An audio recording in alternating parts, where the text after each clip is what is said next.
If it's Wednesday, it must be Man United. Good evening, everybody. Welcome to KUMBTV's Eyes Up Mother Brown. We are back once again, having missed Sunday. No, it was Saturday, wasn't it? Not Sunday. It was Saturday. Sunday. Was it Sunday? It was Sunday. Sunday I went afternoon. on Sunday. I don't know where you were.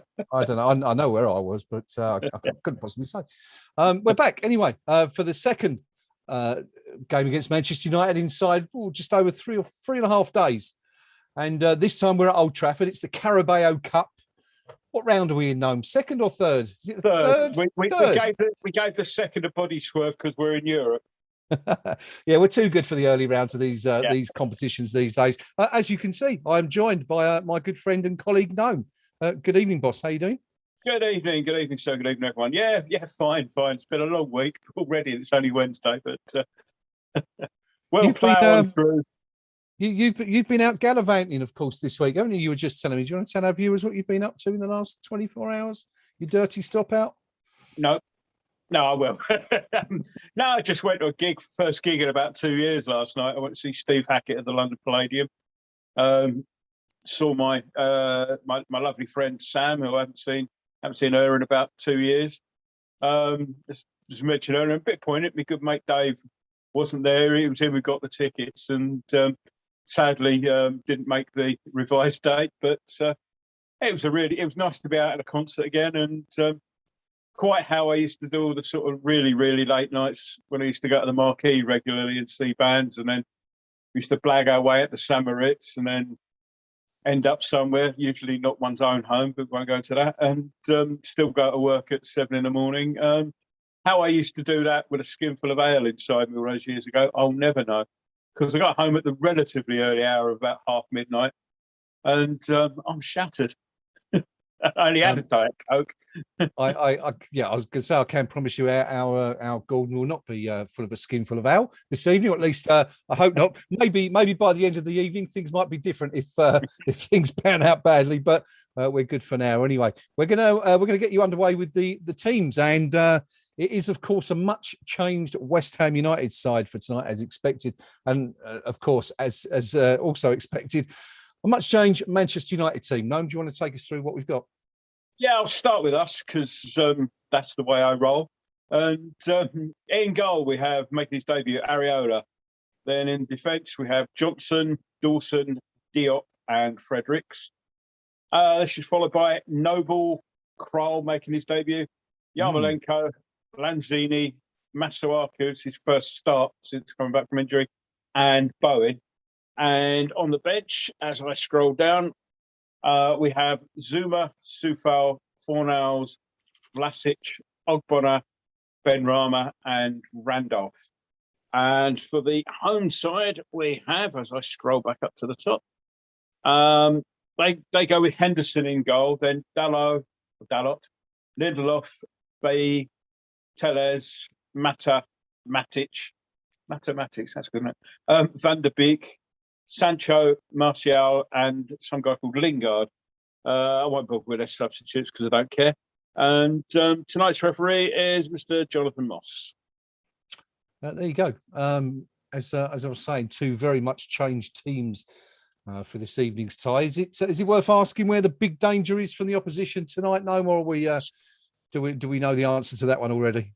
It's going to be Lingard, isn't it? Looks that way. Looks that way. Todd's law, as they say, the law of the X. Yeah, Lingard, of course, scoring the rascal in the 89th minute at the London Olympic Stadium on Saturday. You were there at the game, Noam? Yeah. What was the atmosphere like when that one went in? It was. We were all gutted because there were only a couple of minutes left, weren't there? We'd worked really, really hard in defence. I think the goal sort of came a little bit of a defensive mix-up. The ball. There was a long ball played in, and I think it was going to run through to Fabianski. Now, whether Fabianski didn't call and Zuma felt that it had it away, or Fabianski did call and Zuma not being familiar with Fabianski, I don't know which way round that went. But either way, the ball then came back in and Lingard scored. I'm just smiling because they're just showing the Jonathan Spector game, as I will always refer it to, back in November, whatever year that was, where we beat them 4-0. Spectre played out of his skin. It was snowing. Me and the young lady with whom I was going out at the time got pretty much stuck after the game. We had a curry, and eventually we found a cab to get us over the river to where I was living at the time. And now, hang on. This. No, you said it was the Spectre game there. Well, wasn't this the steaming Colton Cole night? Rather more pertinently. Indeed, yeah. I'll refer to it as the Spectre game because, as I say, he was the man of the match. Yeah, they got two each, didn't they? Huh? Didn't they get 2 goals each that night? I think Cole got the other 2, didn't he? Yeah. It certainly was the steaming night. I think there were several of them, weren't there? I think once we noticed it, it happened a lot. But I mean, it was blizzard conditions towards the end, and I mean, trying to get home was a complete night, especially having attended the press conference and had to hang around, obviously, for that. And the usual thing with Ferguson deciding after about nearly 3/4 of an hour or something that he was going to dance sticking his head round the door. Yes. So, as was his want every single year, as I recall. He did turn up once. I vaguely remember him turning up once, but I don't think I ever saw him in there. I've got to say, can't recall ever seeing him. I think I did a few more than you over the years, didn't I? And when we were allowed in, and I've vague memories of him coming in once, but it was by and large, it was just sort of total disrespect for the press corps there. I mean, I don't count myself amongst that. He can do what he wants to, but I did sort of get my own little bit of sort of childish, petulant revenge on him because a few weeks after he'd not, I don't think it was this game, but a few weeks after he stood us all up again, I found myself going up to, I was in Glasgow, doing some work up there, and I was staying at the Hilton, and he got in the lift. Yeah. And as we got in the lift, and he was sort of, the look on his face was, "You'll recognise me, so I'll say hello to you in a patron." He sort of said hello, and I just gave him this withering look. I didn't respond. I just looked at him, as if to say, "Yeah, whatever," because I figured I owed him a bit of rudeness and petulance. Very childish, very petulant. But I felt no, of good. course. Had it been Mike Phelan in the lift, you would have, cordially said hello and thanked him for turning up on all those occasions when Ferguson never did. I'm just laughing there because I've just seen on the TV some poor young lad, West Ham fan, has just been caught. It's sod's law. He's sitting there. He's got his finger up his hooter, and the camera's just panned to him. It's completely oblivious to the fact that the camera's on him, and I'm sure when he gets home, he's going to be mortified. With his finger stuck up there, but anyway, that'll probably end up on Soccer AM or something, and just to rub it in, sort of thing. Yes, so yes, which is probably what he was doing. Let's talk about these teams and what we're thinking tonight. I mean, I don't want to be a pessimist here, but looks like we're up against it this evening, should we say? I don't know. I'm not quite as pessimistic as you because good. In the past, we'd have our first 11, and that was pretty much last year. That was all we had, really, first 11. Our second 11, in the past, this team would have consisted of pretty much 1 or 2 fringe players, and there'd have been a couple of kids in there as well, and the bench would have been populated by people are probably old enough to be their grandfathers, and even worse. But I was going to say that. I mean, okay, we've got 2 debutants, so Areola and Kral. So they're kind of untested. Areola's not untested in English football because he spent last year with Fulham. So.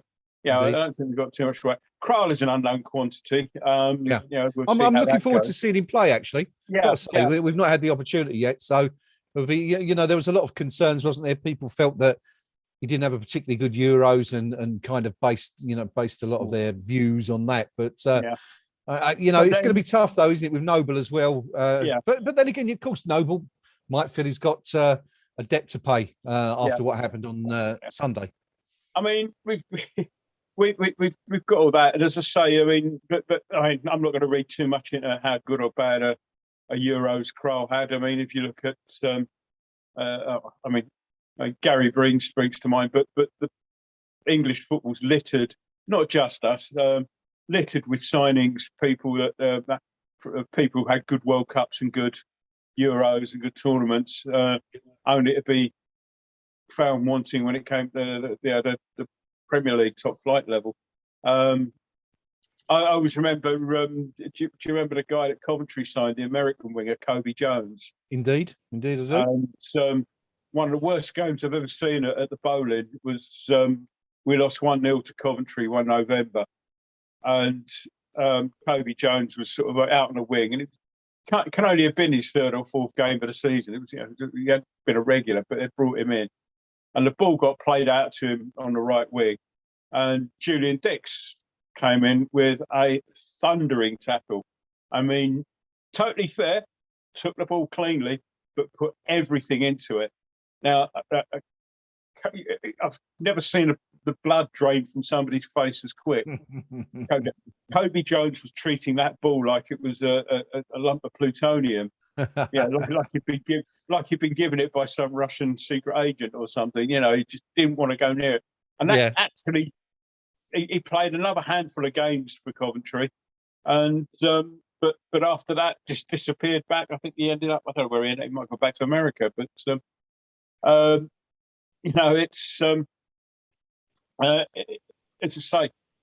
So yeah, I think Dixie had that effect on a lot of people, though, didn't he? To be fair, yeah. I mean, a good or bad tournament is no indicator of no. Of quality. Absolutely not. Absolutely not. We're just about to start, mate. Yeah, we are. And I can tell you before we do, Kobe Jones played 24 times for Coventry, went to Vasco da Gama after that, and ended up back at LA Galaxy, where he played another 306 games. So kind of he found his level there, didn't he, playing in the MLS? Yeah. I mean, the MLS is a little bit more, shall we say, more competitive now. I mean, still not really that great a league, I think, but no. But back we're then underway here. Yeah, we're underway. Yeah, I'm underway.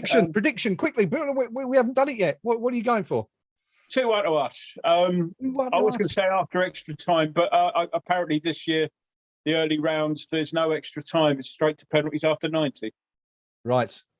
So okay, 2-1. Yeah. I can't see it. I mean, I'd love you to be right, but I think they're just going to be too strong for us tonight. I can see us going down 3. I think we might grab a goal, so we'll say 3-1. So Noam says a 2-1 win. I say a 3-1 defeat. Hello and welcome to everybody joining us on the stream, Michlet. Is it Michlet or Michlet? You'll have to let us know. I can never quite sure how to pronounce that. Hobo, Andrew, Rob and John. Good to see you. Michlet going for a 1-0 Man U win. Let us know what you think scores can be tonight. Those of you joining us on the live stream, not many on tonight. Very quiet. Are you watching? Is this live on Sky? Is it this one? Yeah, it is. Yeah. Okay. That probably explains where everyone is. But anyway, for those of you joining us, thank you for coming and watching this one along with us. A minute gone, Manchester United 0, West Ham United 0. Hammers playing from right to left as we look on the TV. Hobo going 21-20 to us on pens. Well, we'll take that. I hope not. I've got an early start for work in the morning. Good evening, Polaroid. Good evening, Steve Palmer. Round up the usual suspects then. Yeah. Oh, yeah. First touch of the evening, and in a West Ham shirt for Alphonse Areola, playing in that rather sexy dark blue kit. I've got to say, it's rather nice that goalkeeper's away kit. Should I tell people the wardrobe malfunction you had prior to coming on here? Absolutely not. So, talking of sexy kit. Yes, no idea what you're talking about. Now Bowen's got the wrong side of his fullback, cuts the ball back, and that's Bowen. Bowen cut the ball back. It was Yarmolenko, wasn't it? Yarmolenko, sorry, yeah. Bowen's good stuff, though.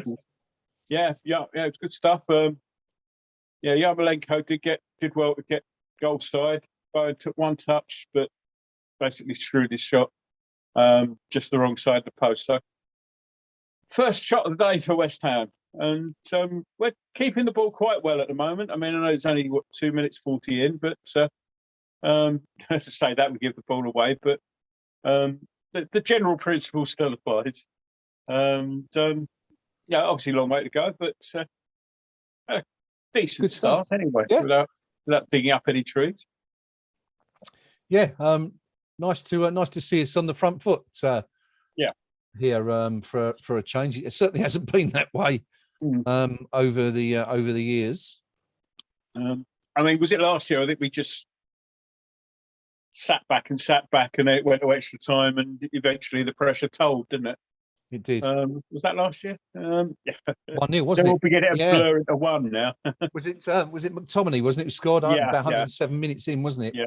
We were quite unlucky, but yeah, I'm just trying to have a look now and just have a. I mean, Arthur Masuaku, of course, making his first start, not just Areola and Kroll back in, but we haven't seen him for what, 6 months or whatever it is now in the first term. Yeah, it's starting anyway. Yeah. We haven't seen him start. We've seen him come off the bench. Man United having a bit of a spell at the moment, and that's come off. Well, I thought that'd come off Masuaku, but maybe not. But a goal kick.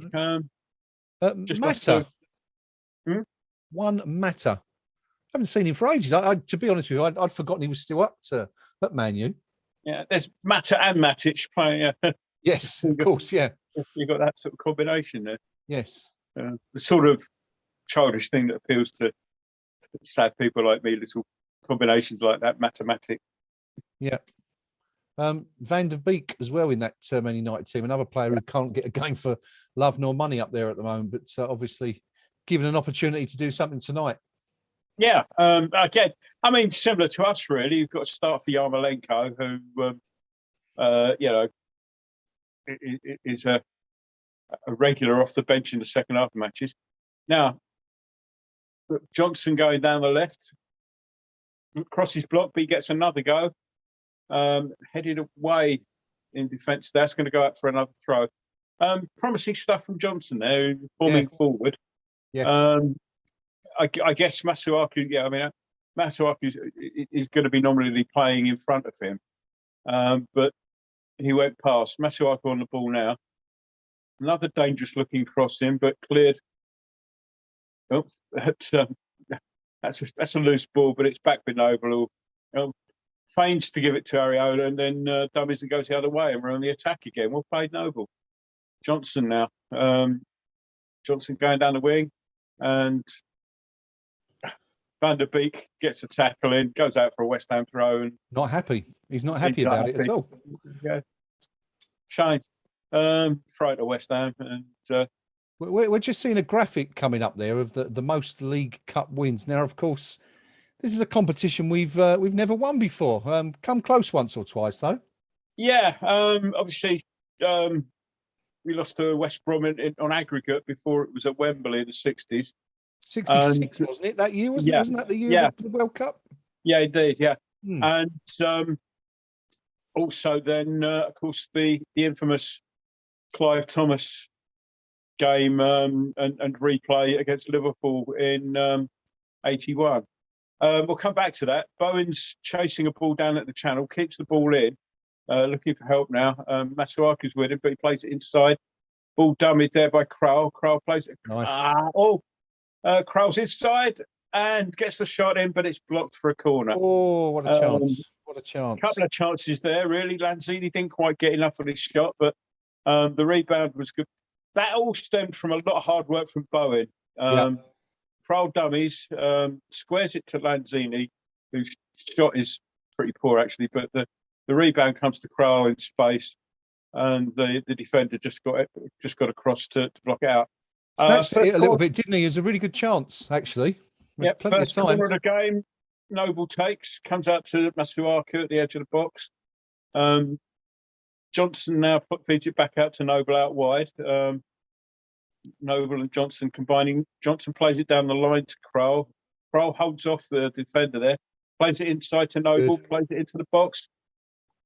Trying to work a shot here. Kral's there. Kral tried to play it down the line outside, but nobody had read the run, and it's got out harmlessly for a goal kick. Some good pressure though. Very. And Kral, instrumental there for a couple of minutes, had really major involvement in both those moves. Good stuff from the Czech international. Yeah. And obviously with that hairstyle makes it it's nice, easy to identify for people. Yes, very sideshow Bob.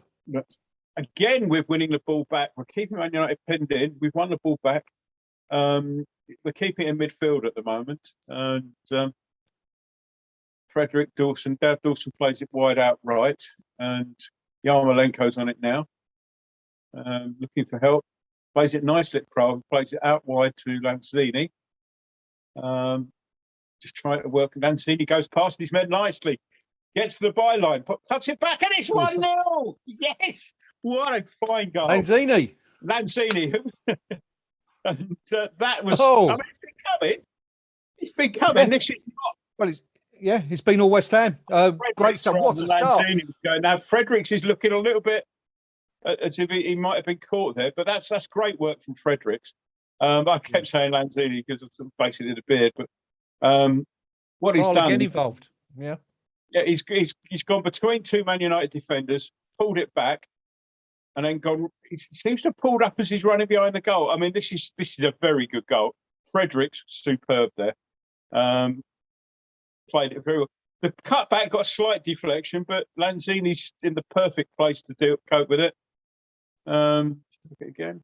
I mean, it's just come perfectly back for Lanzini. Yeah. Nice finish. Nice finish. Van der Beek had to swipe it in. It's just flicked off him. He couldn't have set Lanzini up better if he tried. 1-0. There we go. Who would have predicted it? Well, no one would, because he went for a 2-1 win to West Ham. Fredericks, great stuff from Fredericks on the right flank, pulls it back. Manuel Lanzini scores. We're not. Fredericks is looking a little bit.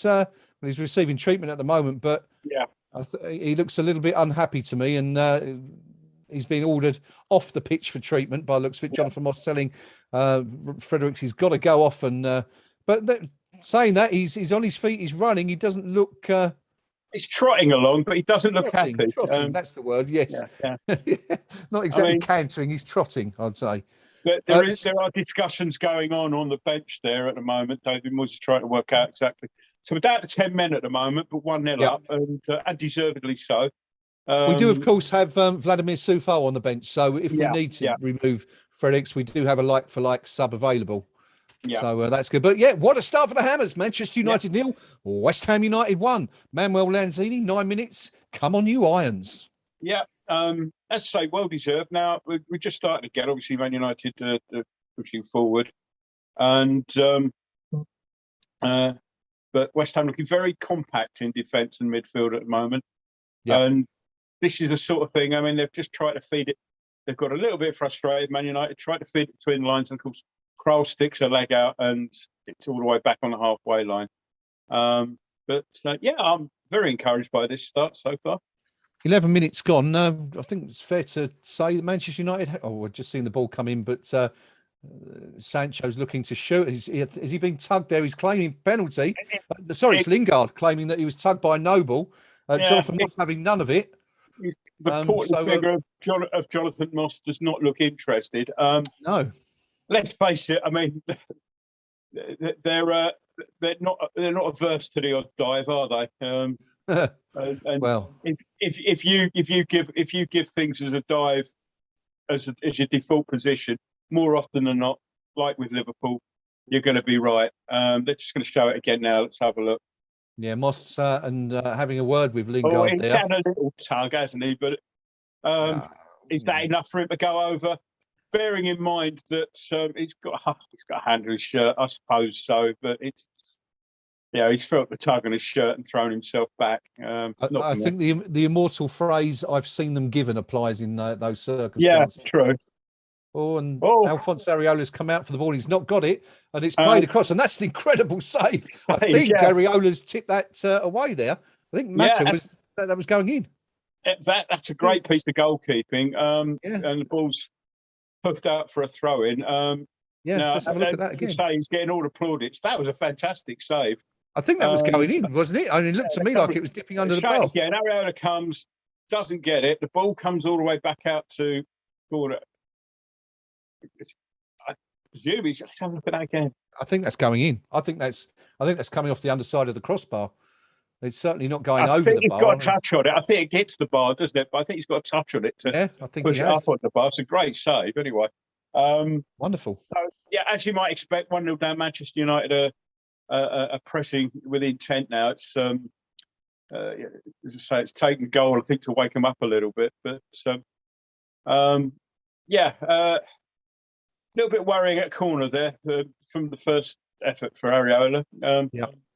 Cross comes in to the right, but it's gone all the way past everyone, and I think that looks like it's gone out. Oh, we'll play on to the ref. Man United on their left, our right, looking at getting a shot in again, and that's blocked away for another corner. So West Ham living a little bit dangerously. Sancho there was cutting in from their left on our right. And he did have quite a lot of space to run into there, so need a little bit pushing out there. It looked like West Ham felt the ball had gone out and kind of stopped, which of course, as you know, is you should never do. Whistle. Corner comes across, head up by Noble, and that's was that Masuaku, and the ball's played down the line. Bone a little bit too much to do, but ball comes back. Bit scrappy at the moment, but ball spending a lot of time in touch at the moment, and let's say Lingard looking as he wants to get involved. He does. Up for it, as they say. Good to see you, John Coney, coming in from the USA. Nice to have you on the stream. Micklet says it's a dive, presumably referring to the opportunity or the penalty claim there by Jesse Lingard. But Man U on the attack once again, looking to break down the left-hand side. West Ham sort of backing off, going into the air. This is a real chance now for Martial. Plays it across Areola. And fortunately for Hammers, there's no one there to apply the finishing touch. But Manchester United looking dangerous for the first time, really, there, Noam. Well, last couple of minutes, it's been all Manchester United. You're a second behind me. I don't know if they've given a goal kick there. I don't know. It looked from one angle as if it had taken the touch, but it hadn't, so it's a goal kick. Last 5 minutes. In fact, since the goal, really, it's pretty much been all Manchester United, as if the goal's woken them up. I mean, up to then, it was all us. So yes. So we need just to gather ourselves here. Fredericks is back down. I think that's going to be the end of his game. He's not looking at all happy. Looks very, very cheesed off, nodding his, shaking his head. Physio's on. David Moyes is taking the opportunity to discuss things with Johnson there and Masuaku. Just try to see how he did it. Yeah, just seeing a replay now of the incident. He's running down that sort of bank. I mean, is it where the goal? Is there a connection with the Man U defender, or is it, as you say, when he goes down pitch, there's an incline there, isn't there, or a decline? As I know from bitter experience, a few weeks they're showing that bank there, and I think that I haven't got the commentary on, but I suspect they're saying the same thing as I am. A few weeks, a couple of months ago now, I damaged knee ligaments purely on the strength of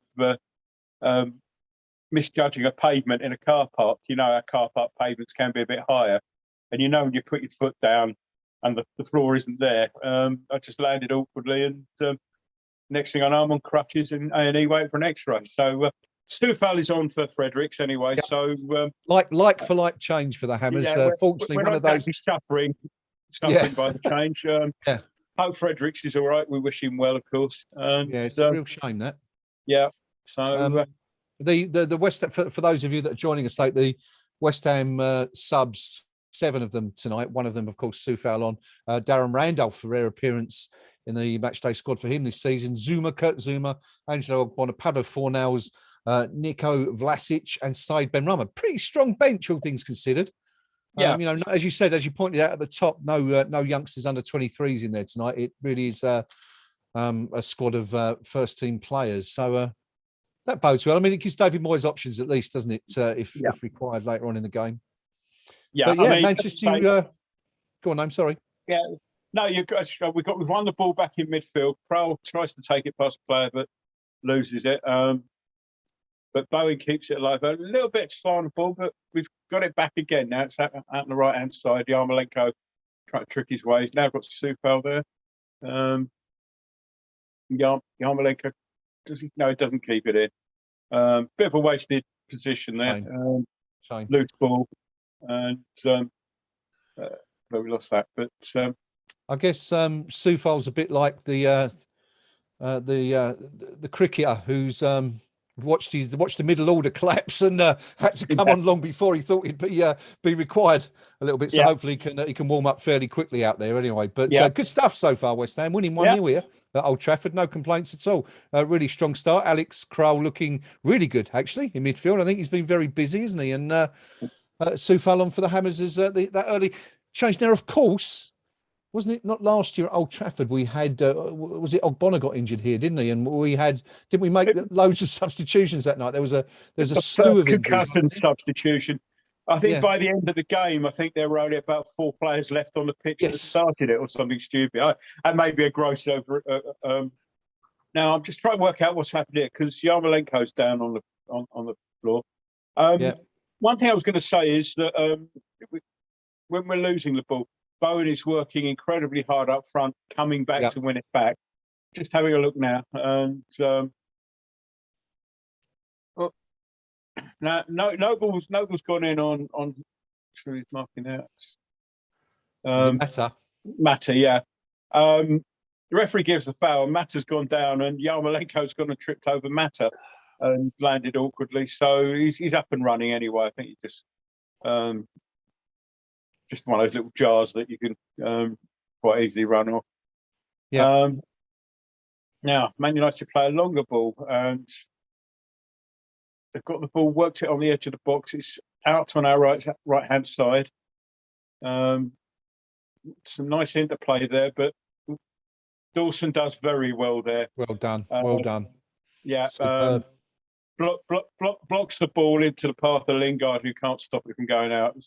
Nice little bit of interplay, but yeah, Dawson's done really well there to get across. And Dawson, of course, is probably hoping for a long run in this competition. Yeah, you get the feeling he might not be playing too much in the Premier League. He's going to be on the team sheet for League Cup games if we do get to the plural of the. Yeah, I mean, there's also a couple of other players here, isn't there, that might be hoping for the same. Issa Diop, we've seen him play in Europe, but I was just going to say, it looked like West Ham might have a chance to break there, but it's come to nothing, and Manchester United have been able to get it clear. But Issa Diop, Masuaku possibly, Lanzini, another one who might not get too much game time. Ben Johnson, of course, who played quite a bit, didn't he, last year? Who's not really featured this season. Not surprisingly perhaps, but there's a real opportunity for some players here. To Alex Krul as well, maybe not really been used so far, but an opportunity for several West Ham players to make the mark. Yarmolenko, another one, of course. So we're just seeing Jarrett Bowen bring the ball out wide here. He's looked to play the ball through for Yarmolenko, but it's a bit too short, and Manchester United able to tidy up and bring it away. League Cup. While we're in a bit of a lull, nothing really happening right now.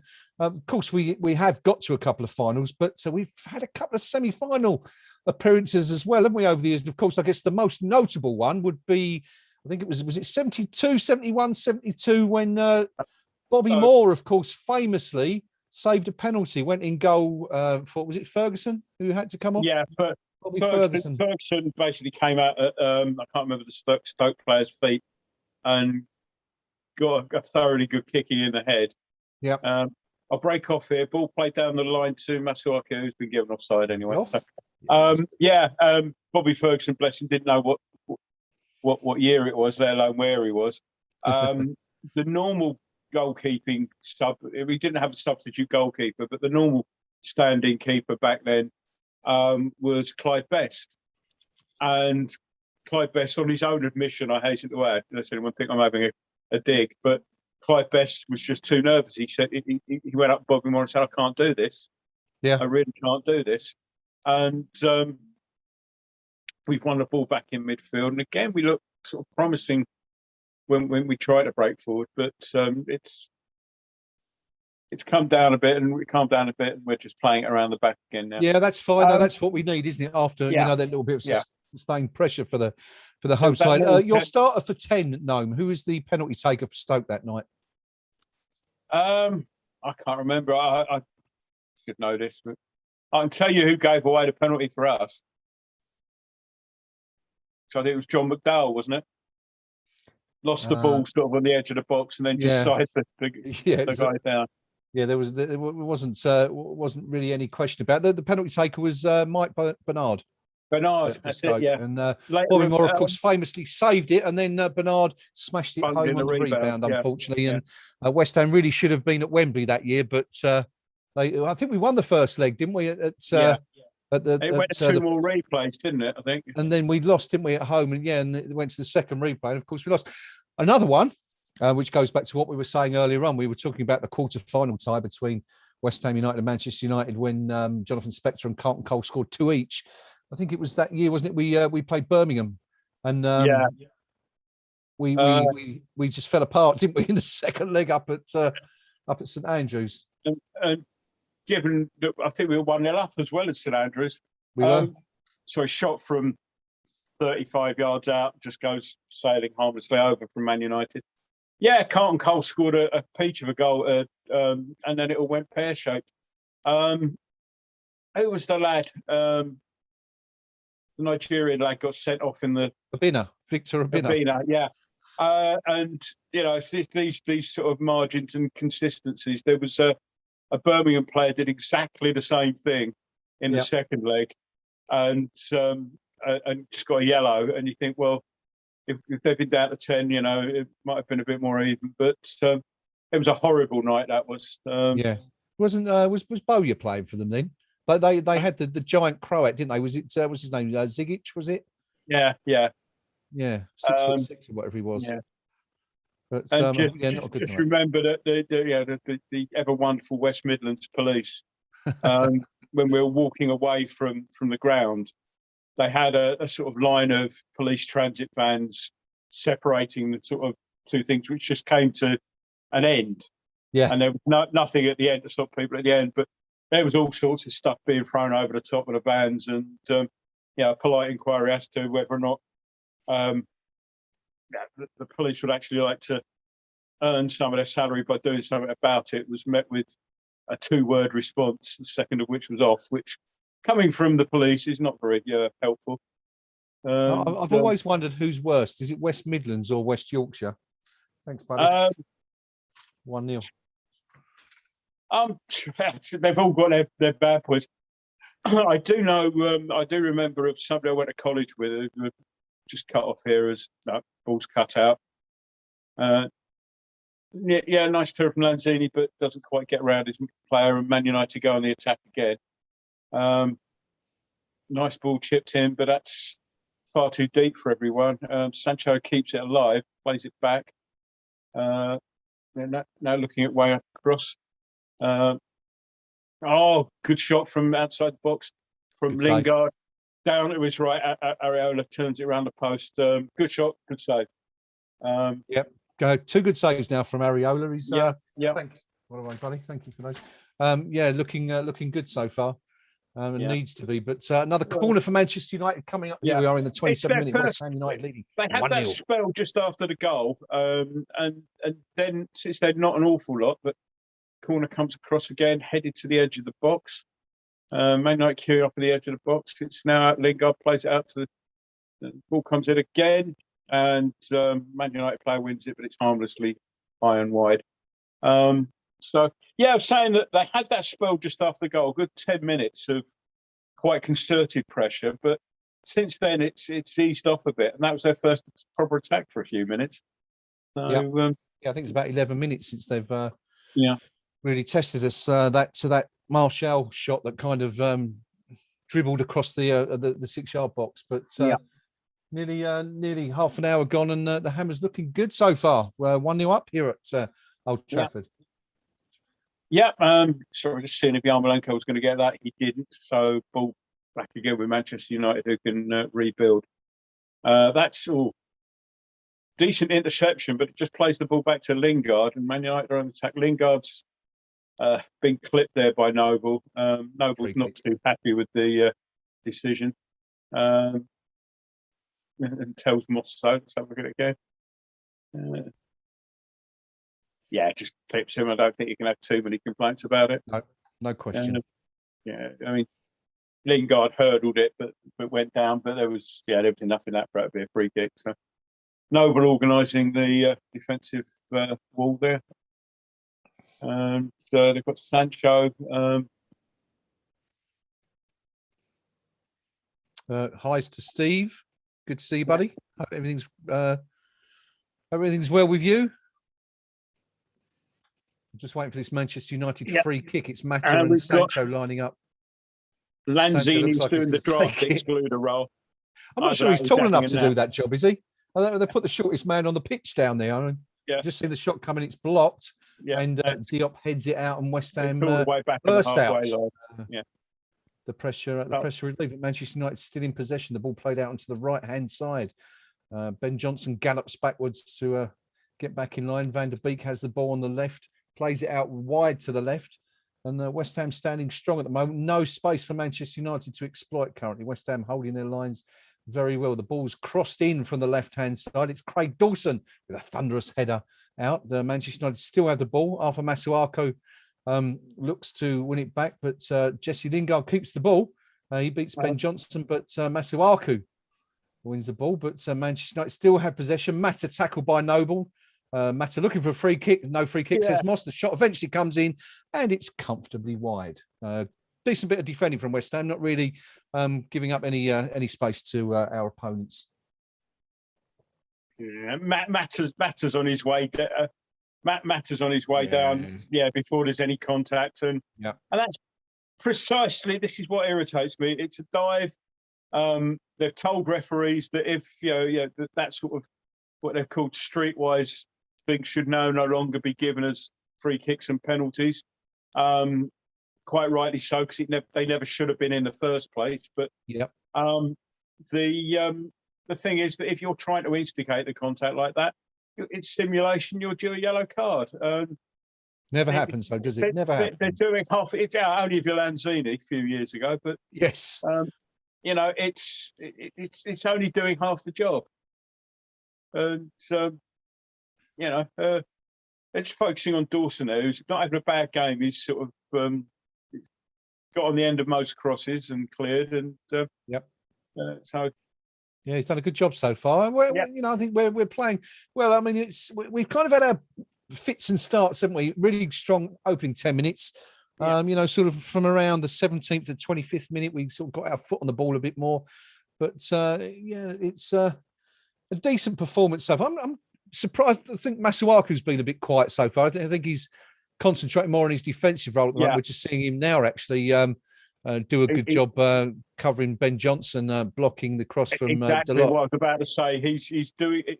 I mean, Masuaku, as we all know, is not the most defensively minded of players. But now they've got blocking, and Bowen's fouled twice, but still plays. Referee says play on. He's got. He's given it now. I think. I think he was waiting to see if there was an advantage, which the ball hadn't gone back. Fair enough. Yeah. But that's where Bowen's been very good when he's got the ball. He's keeping hold of it quite well. Thankless task up there at the moment, but he's running his legs off. But yeah, we're talking about Masuaku, as we're saying, not the most able defensively, which is why you play him in front of Johnson. But he is sticking to his task of giving Johnson some help there, marvellously well at the moment. Yes. West Ham, I hate to say it, but not really looking under any real threat at the moment. Danny Smith feels that Noble's slightly off the pace tonight. I suppose fair enough, really. He hasn't really played at all, has he? But Masuaku on the ball now. Little 1-2 with Yarmolenko, looking for an options in the middle. He's going to try to cross it. It's blocked, and Ben Johnson keeps possession, finds Lanzini. I think that is back to Johnson on the left. West Ham probing, looking for the opportunities, but Manchester United proving as defensively solid as West Ham were a few moments ago. But West Ham still in possession anyway, and now with a throw-in on the right-hand side. But yeah, very, very interesting tactical battle, this one, Noam. It's the Hammers, considering I think that we have got, pretty much an entire second team out there, one or two first-team players. But, it's they've looked pretty cohesive so far. Yeah, they've defended well as a unit. Yeah, I mean, that spell after the goal where they were throwing the kitchen sink at us a bit, rode our luck a little bit. But other than that, it's, Man United probably haven't shown any possession stats at the moment, but I'm guessing they've probably had a bit more possession than us. But, it's not really sort of laying a glove on us at the moment, and long may that continue. 62% possession to Manchester United, currently 38 to West Ham. Yeah, that seems about right. I was going to say something like 60-40, but yeah. But here we are. Yeah, we're doing well to take the sting out of it at the moment. Yeah. Yep. West Ham winning another throw-in, 30 yards from goal on the right-hand side. Once again, Manchester United 2 seconds ahead of you, by the way, in case you're wondering. Okay. Well, that's closer than usual. So yeah, we're in the same game this week. Yeah, that's good. Mark Noble looking to. I mean, we'll just see Alex Kroll go down, clutching his right ankle, but he's back up again. But Ben Johnson now breaking down the left for West Ham. He's got Arthur Masuaku on if he needs him as an overlap, but he's going to go on his own. But no, tried to go between two red shirts, but was basically the filler in a Manchester United sandwich and loses possession.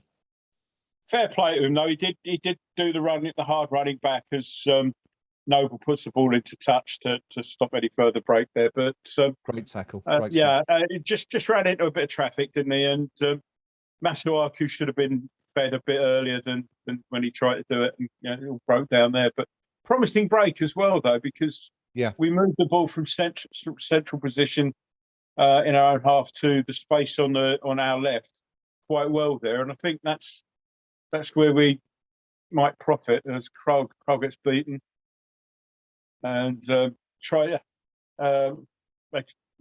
that is, but tries to catch Ariel at his near post, but that's Martial, isn't it? Yeah.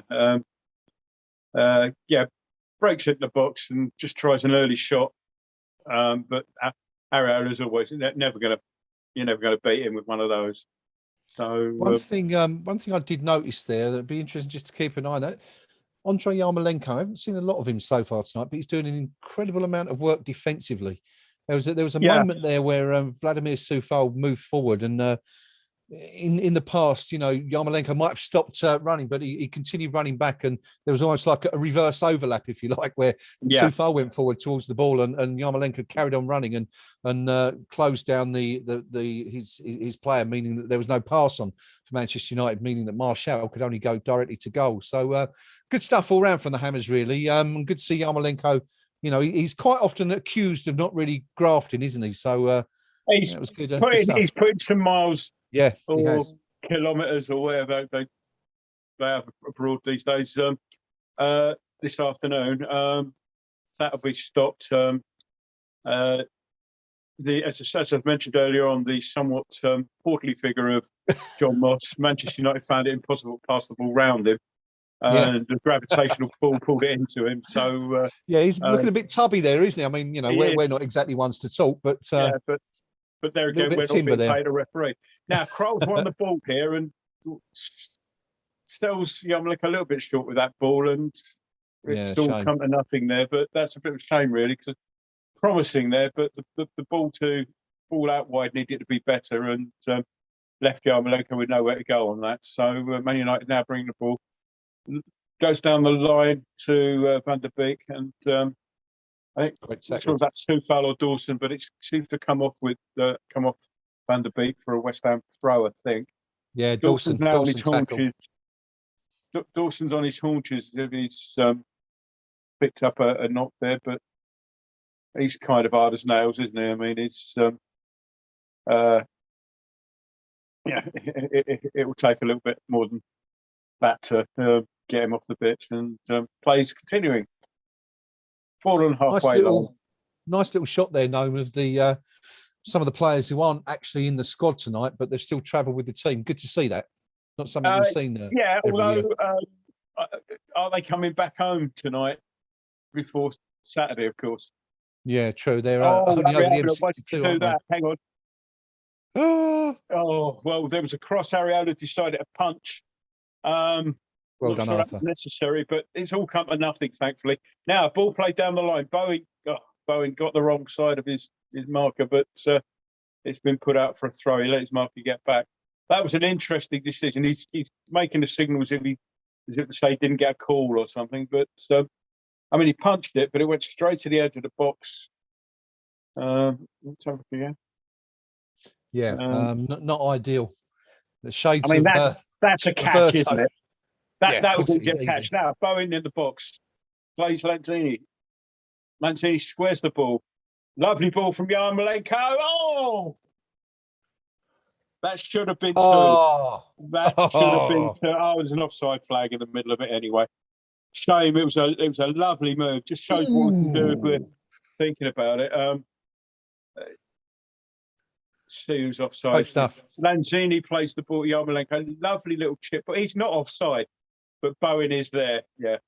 Yarmolenko wasn't offside, but when he played the ball, Bowen certainly was. So the fact that Bowen scooped it over the bar, no harm done.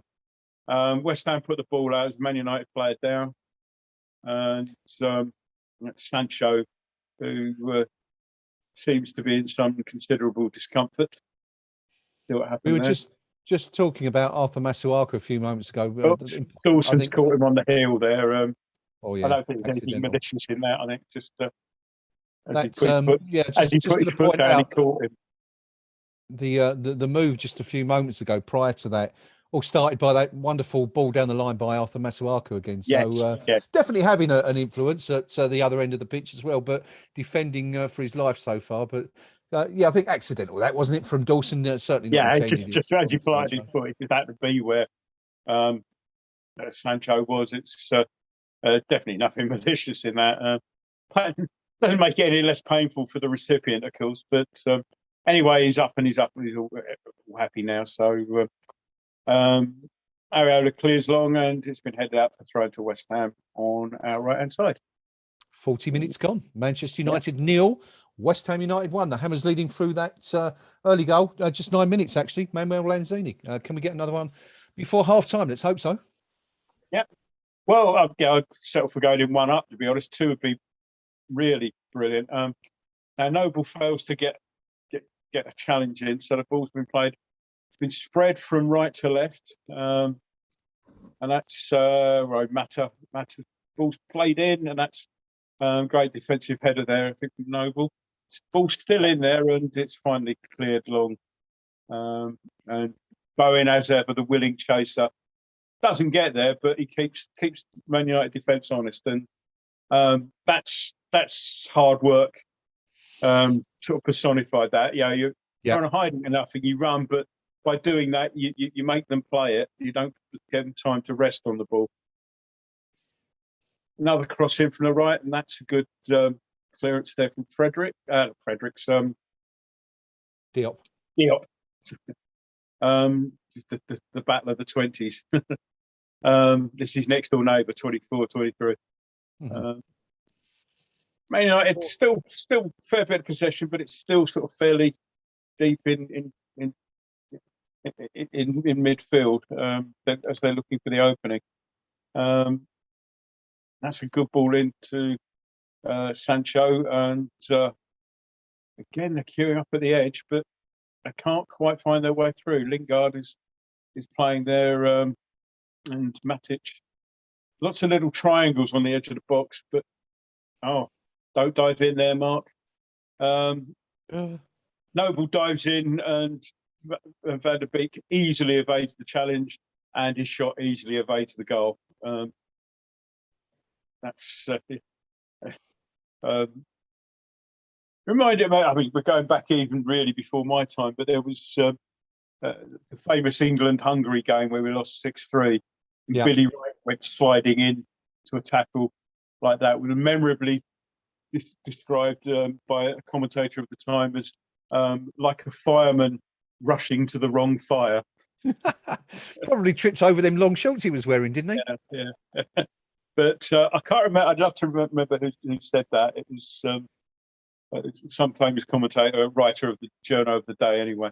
Was it not Brian Glanville? He would have only been about 60 then, wouldn't he? Yeah. How is he, by the way? Is he still about? I've not seen any of his work of late. I've not been in a press room for a year or so, but didn't see much of him even then. He didn't look. He looked old anyway. I suspect he may be sort of just occasionally writing now. We've won a corner there, by the way, on the left-hand side. Desperately tried to keep it in, didn't quite make it. So Noble swings it in, and it's headed up. It's still in the area. Manchester United complete the clearance as far as Masuaku, who does well, controls the ball, plays it out to Noble. First time into Krul, and Krul gets across him, but it's blocked again, this time by Lingard, doing a bit of defensive work. And it's another corner. It's another good little spell for West Ham. Do you know technically Brian Glanville could have written that report, because apparently he was born in September 1931. In fact, yeah, it's his birthday on Friday. He'll be 90 this Friday. Corners across, but it just evaded everyone. Man United now on the break, and Masuaku does very, very well there. Plays it off. Lingard plays it off him, and it's gone out for a throw-in, but it broke up the break there nicely. Exercise. Sorry, it was John. I think it was Johnson. Was that Johnson or Masuaku broke that up? Either way, it was good defending. And again, Lanzini just an inch short of getting a nice little tackle in there, but it's Man United back on the attack now, with Dalot and Van der Beek. Seeing a lot of the ball last few minutes, but again, we're compact. It's going square all the time. They're not working it between the lines very well, Man United, which is good defending. Now they try. The ball played into Martial, who again finds himself with a blue and white wall. Now the other side, Dalot plays the ball square across the edge of the box. Everybody leaves it for everyone else. Sancho again now looking to try and work his way in. Oh, a nice little 1-2 played there. That's a good save from Areola at the near post. And bit of a collision there, but that's Tellers. Just it goes high and wide, but it's a good defending there. But the interplay between Sancho and Mata was was terrible. Now, when that collision happened there, Noble and Tellers went into it. Noble immediately signalled that he needed some treatment. He was waving to the bench immediately, so I'm not quite sure. They're not focusing on Noble at the moment, but so I'm not. I don't know. He seems to be up anyway, but he did wave immediately over. But clearly, it just hurt a little bit. Throwing to Man United on the halfway line, and it's played back, and they're going to have to rebuild again. We're in the first of 2 minutes of stoppage, by the way, and that's gone quite quick as Man United play a loose pass, and it's gone straight out for a throw-in. I didn't even know that. Yeah, pretty much. I think we've got 40 seconds left, so it's still being played down that line, all a bit tight. Oh, we come away with the ball there, but unfortunately we can't keep hold of it, which would have been nice. In the last 25 seconds now, and still on the halfway line. Manchester United desperately trying to sort of seek out one last free interval attack, but they're being shepherded well. Lingard has to go back, and thought for a second there that Matt was going to get away from his marker, but No, it wasn't. And the half-time whistle goes, final whistle, if only. So yeah, 1-0 to West Ham. I'd say that's a good job, half done so far. Yeah, no complaints at all. We were the only team in it up to the point we scored. Yep, Man United were the only team in it for the next 10, 15 minutes. And apart from that, it's been fairly even. Manchester United pushing, probing, but the defence are remaining compact. They're very, very well organised. That's something I haven't said much about West Ham defences over the years. And very, very well worth the 1-0 half-time lead. Yeah, the only goal of the first half coming after just 9 minutes. Ryan Fredericks, great run down the right-hand side, pulled the ball back from the byline for Manuel Lanzini, who rolled it into the bottom left-hand corner. And the Hammers lead at the break. Perhaps a little bit surprisingly. A lot of people felt that this Manchester United team might just have a little bit too much for the Hammers tonight, but it certainly hasn't proved to be that way so far, even though stats-wise, Manchester United had 13 shots, apparently, only 3 on target. West Ham, 4 shots, 1 on target. The only one that matters, of course, Manchester United, 61% possession, West Ham, 62, West Ham United, 38. Before we have a quick look back at that first half, we're just going to take a look at the scores from the other ties in tonight's EFL Cup, Carabao Cup other ties competition. There are other games being played, believe it or not. Yeah, I can tell you that Brighton are beating Swansea by 2-0. Tottenham leading at Wolves. The Wolves are having a terrible season, aren't they, so far? 2-1 down at home to Spurs. Arsenal have got the edge on AFC Wimbledon, a team that even Arsenal might be able to beat. Arsenal leading 1-0 at the break. Chelsea Villa, goalless at Stamford Bridge. Millwall and Leicester, also goalless tonight. Manchester United 0. West Ham United 1 is the one we're all most concerned about. And pretty decent half, really. No, I mean, Alphonse Areola made a couple of saves. I think the only one of any note, really, was that Mata shot that looked like it was perhaps going to hit the underside of the bar and maybe cannon in. That we both felt he got something on it, and it did hit the bar and cannon to safety. But apart from that, really, West Ham looked pretty comfortable. Yeah, as I say, they had a spell just after the goal where they threw the lot at us for a few minutes. Little bit of buckling going on, but we sort of rode that storm. Yeah, and since then, I mean, they have found us very, very difficult to break down, and that's basically because everybody's working hard all across the pitch. Now, I noticed him getting stick for his 15 minutes or whatever it was he got on Sunday, but Yarmolenko isn't sort of standing out in any way, shape, or form for his usual, what he's there for, his attacking prowess. But as we've said time and time again, he's putting in hard miles there. He's helping out. He's not getting the block in, so he's not touching the ball an awful lot. But because he's getting back and getting goal side of a man, he's removing an option somewhere along the line.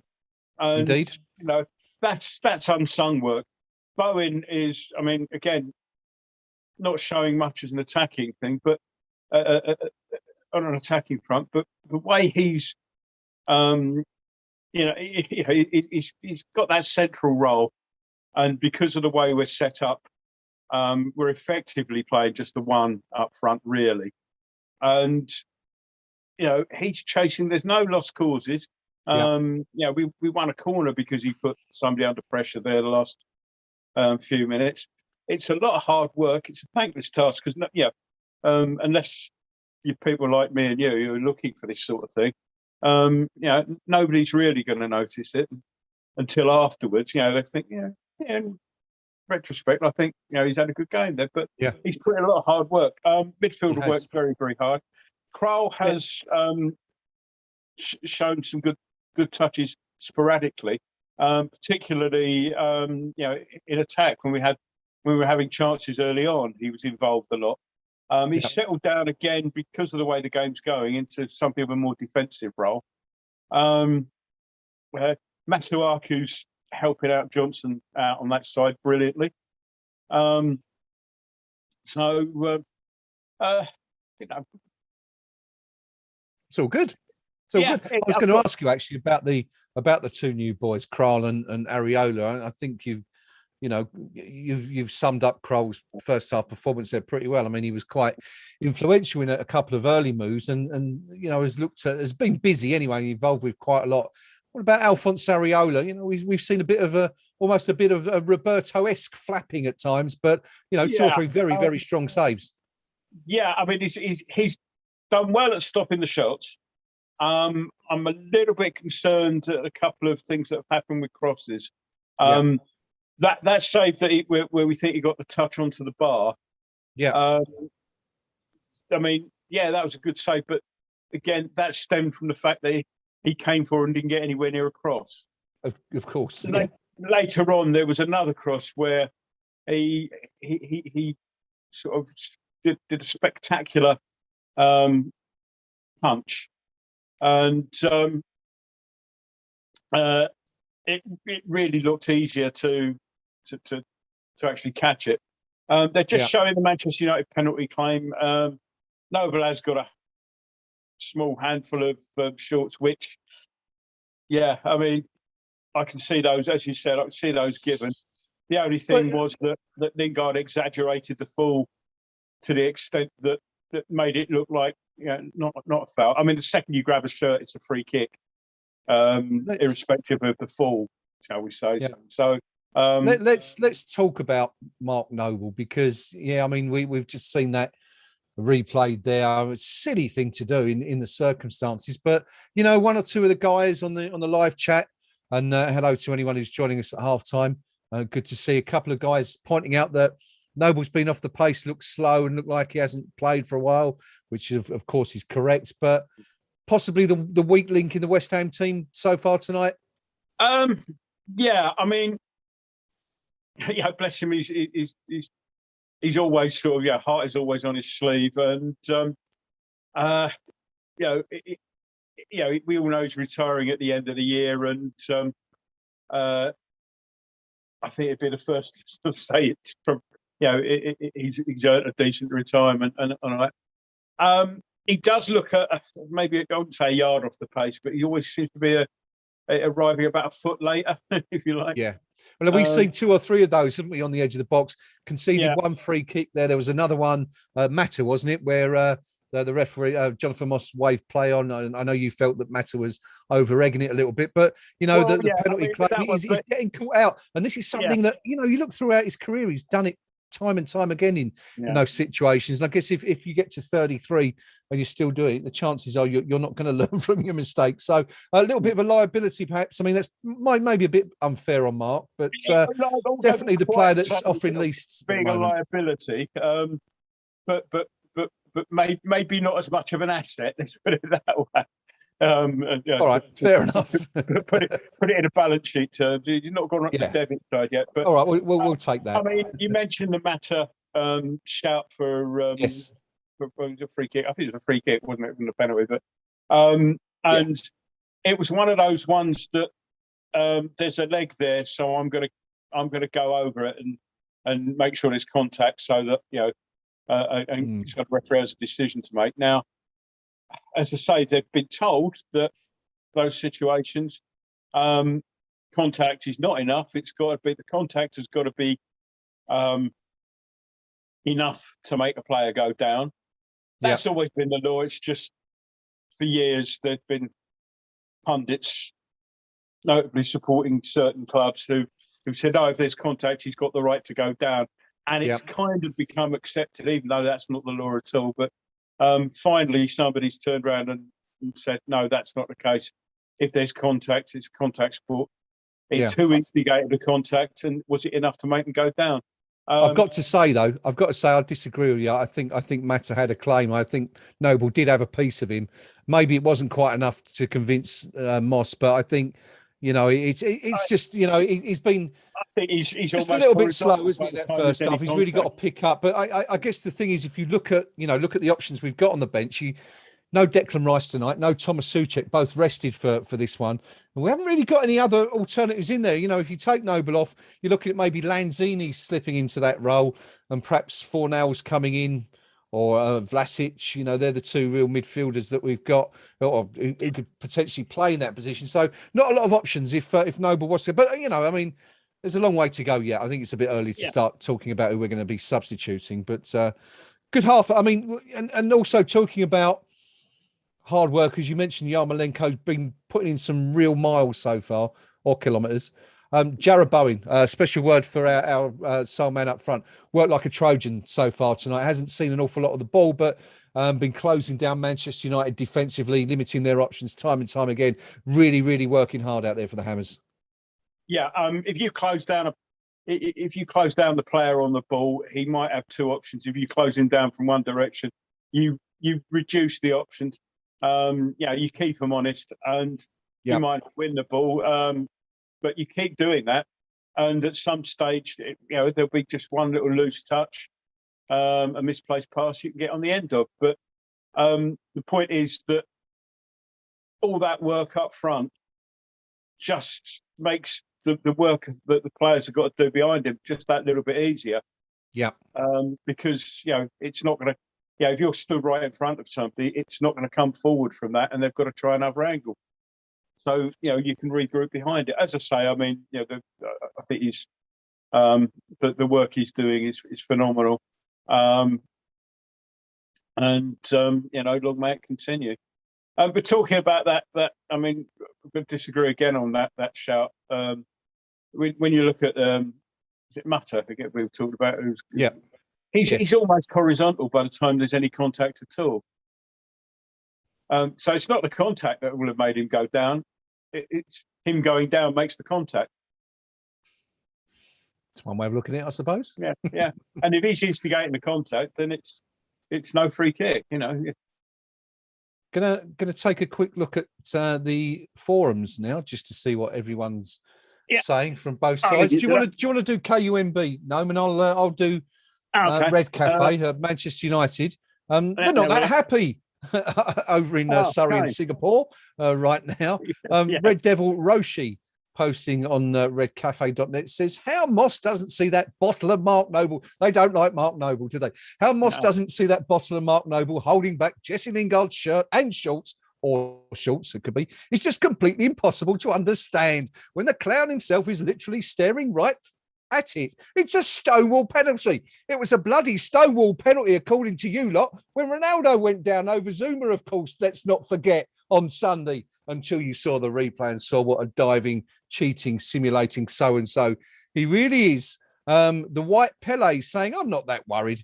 Talking about Sancho, saying Sancho's shown in moments it's capable of a ridiculous close control. When he gets the ball under control in the box, he's a nightmare to defend against. So obviously some concern there over there. What, £70 million was it they paid for him? Lee 565, Manchester United fan, saying the usual proof that Ole needs his best players on the pitch, pulling off individual magic to get good results, whereas proper top-class managers can rotate and still pick up wins with weakened side. I give you David Moyes. Let's have a quick look at the KUMB.com forum, Noam, and see what our fellow Hammers are saying about what they've seen so far. Yeah, I'm just sort of having a look at the sort of later pages of the match thread. So, we've got sorry, I had an interesting comment there and I've lost it. There is one. So, a few there. So, Sully Special came out and said, good first half. Areola's looked a bit flappy and his kicking has been awful. But I'll put that down to debut nerves. He comments, I'll be surprised if we see Noble again before April. His legs have totally gone and lunging in to try and compensate. As I say, I'm loath to criticise the skipper, but the lunging in to compensate thing is not a recent phenomenon by any stretch of the imagination. I mean, he's seen red before for one or two of those, hasn't he? So, well, I remember him getting sent off with Liverpool, wasn't it, when we won up there, and it wasn't even a foul, was it? No, that was it was overturned. That was a great day next season. I'm still smiling at the size of the gin and tonic I had in a pub called the Belvedere, which specialises in gin and tonics, and come in this sort of bowl thing, and it was Lovely. The What else? just diving back quickly into redcafe.net, the United Irishman says, how the, I can't say that word, has Noble not been booked yet? I've counted 3 fouls and a clear penalty not given against him. Outrageous refereeing decisions once again. Go watch the Ronaldo incident, you lot. Never a penalty. What have we got on KUMB, no? Better still, go and watch the Souček incident, which was a penalty, but somehow was Souček was found to have been fouled presumably by putting the back of his calf muscles into Wan-Bissaka's boots. I guess he should be grateful he wasn't booked. Well, Smuts has got as a dissenting voice to our comment on Bowen. Hate to say it, but the decision to use Bowen as backup for Antonio is looking a stinker. He's finishing for summer last season, and this has been terrible. Hopefully, he'll knock on second half to shut me up. Well, I think I think Bowen's value today is less in the striking as such as the defending from the front. Players just coming out for the second half. I'll just have a look, see if there's any changes. Because normally there's, let's see, 1, 2, 3. Well, Noble's definitely coming out again. We saw him emerging from the tunnel with Kroll, so no changes in the centre of midfield.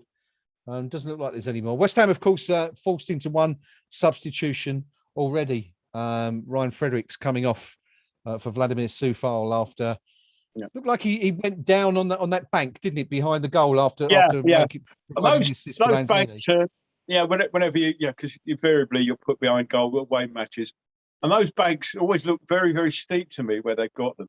The Arsenal one is like you expect to see Sherpa Tenzing try to climb up it. But in particular, that one looks dangerous. But anyway, we're just about to be underway, and we're underway for the second half. No changes at all for either side, it would appear. And we're underway. So Manchester United kick off, ball being played around on the halfway line.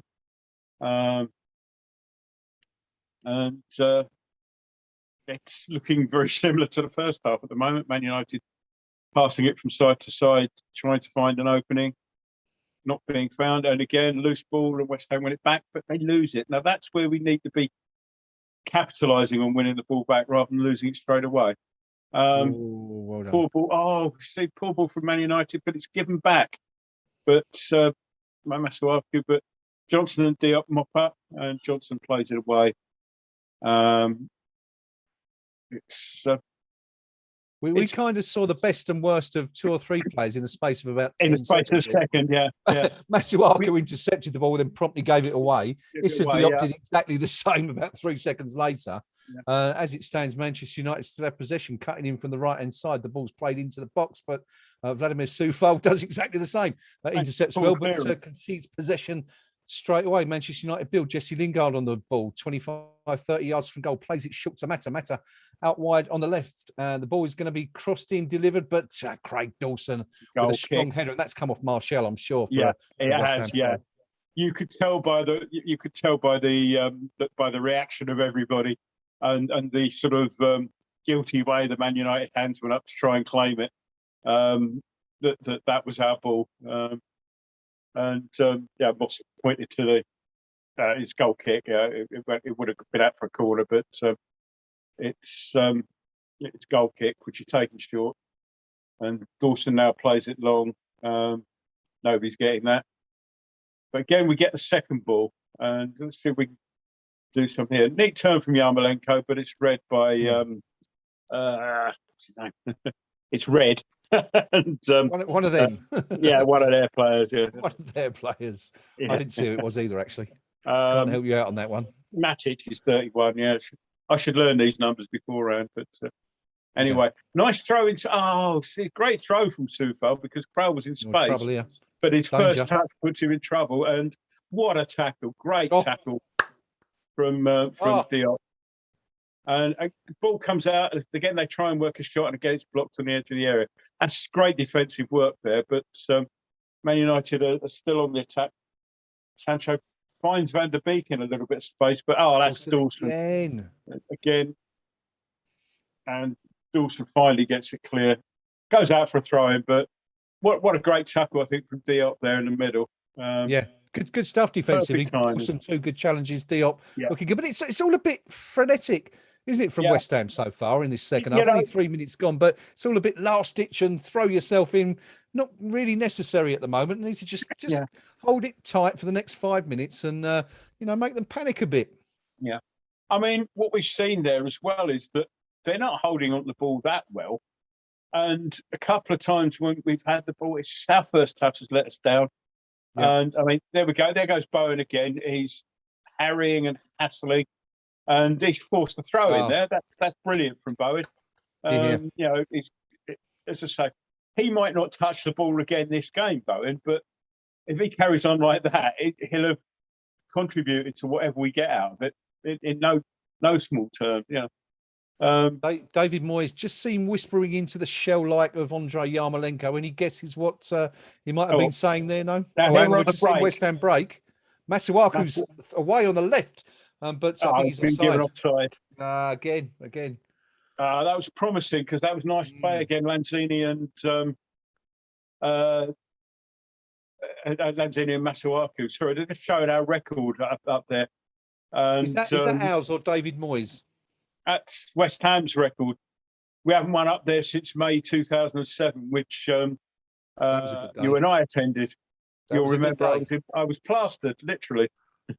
Yes. Or I had my right leg in fiberglass. Yeah. Ruptured Achilles tendon, another injury. Good. Man United building up on the right. Lingard's ball keeps coming back to Lingard. He's the kind of pivot. That's a good ball in. Sancho. Nice ball played in over the top. Sancho tries to hit it first time, loop it over. Hasn't got the accuracy, thankfully, but we'll have a look at it here again. It's a nice run. It would have been a hell of a goal had he scored it, let's face it, from that angle. But it was a nice move, but he couldn't hook it round enough. And, we live again. But one of the first times they played a sharp ball into the box that potentially had us in trouble. Yeah. We've normally got somebody behind any ball that's been played in. Yeah, nice take from Masuaku, who goes down the wing, but Lindelof gets the tackle in and goes out pro. But nice take and turn there. Let's see how long we can hold this for. Lanzini, it's a bit tight in there, but Lanzini manages to get it out, play it back to the midfield, and balls back with it's now on the right hand side with Stufel. Plays a long ball down the channel. Bowen can't quite get it. Yarmolenko running across the back four and can't prevent the clearance, but again does a bit of running there just to keep them honest and aware. Now Johnson back to Areola, whose kick stays in this time, and Yarmolenko looked a little bit tired to me there, the way he ran across. Yeah, it was loping a bit, wasn't it? Yes. Yes. Masuaku won the ball back, and it came back to Noble there. But Masuaku come back from an offside position, so that all broke down, and Man United can attack again. Brilliant interception from Stufel.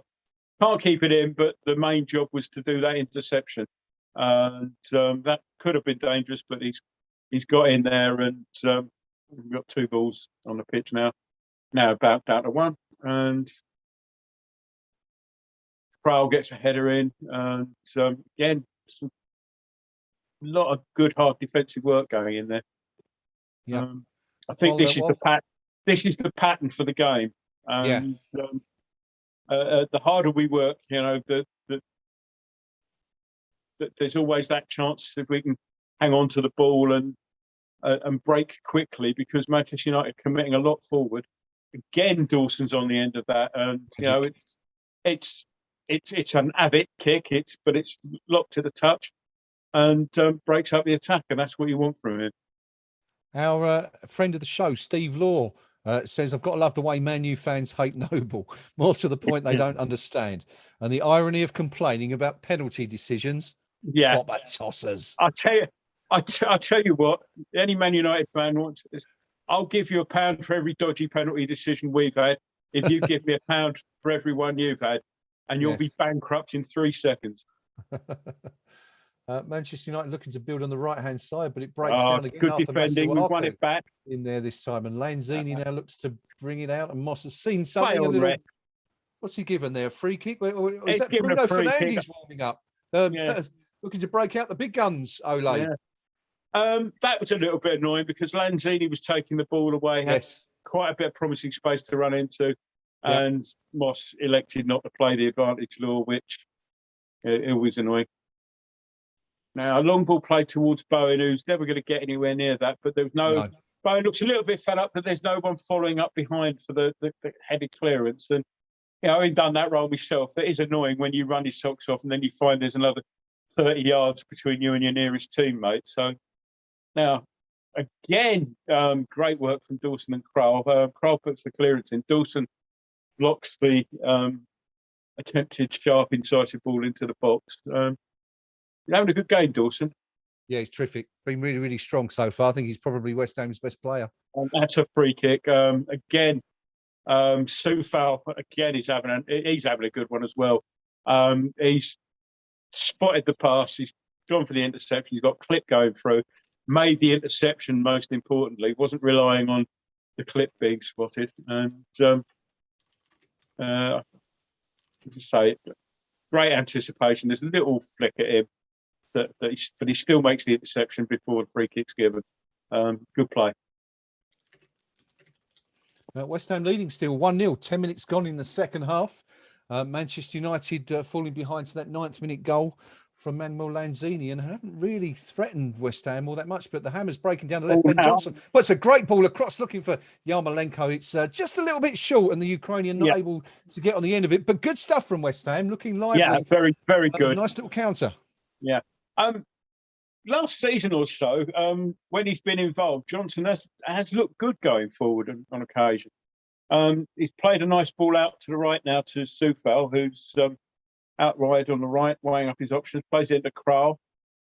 Krall, well, they keep hold of the ball. Yarmolenko now goes down the line, but cuts back. Cut inside. Krall's now got the ball. I think that's gone out for a goal kick. But again, we're in a promising area there, but we've not worked it to get the ball into the box. Which for all the hard work and all that, sometimes you've got to make these things count. Sometimes you have got to take a chance, get that ball in, and I think we just did a little bit too long there for my liking, and Krall's control let him down, and so it went out for a goal kick. Yeah, he's now, done that. No, we'll get a card here. He's basically sold himself really, and the ball's gone past him, and he's just turned around and it's a good turn from Sancho, but Noble didn't read that at all well, and as Sancho turned, Noble just hauled him down, and yellow card, no complaints. No complaints, but maybe something for David Moyes to ponder now with Noble on a yellow card. And of course, we're just watching Manchester United break into the box. It's good work by Issa Diop, but the shot's coming in. And it's wide from, I'm not sure who that was from, but good block from Issa Diop. Thank you. Now, with the shot. Just a thought here. We're 56 minutes into the game, so we're 11 minutes into the second half. Yeah. Now maybe I'm wrong, and somebody will, somebody will say, no, you missed that. But I think that might have been. I can't remember another shot in this half from Man United so far. They had the Sancho effort. Do you remember the one that looped over the bar? That one. Yeah, okay, but, fair enough. Yeah, that is only that was the only other one they've had. So 2 in 12 minutes, and given the fact that they're one behind, you'd expect the onus to be on them to try and break West Ham down. That's indicative of how well I guess West Ham have defended so far. Well, it's saying 16 attempts to West Ham's 4, but I think most of those have been in the first half. Yeah, they've got 3 on target to our 1, and well, now, ref. You've got to have seen that because Soufal's just had a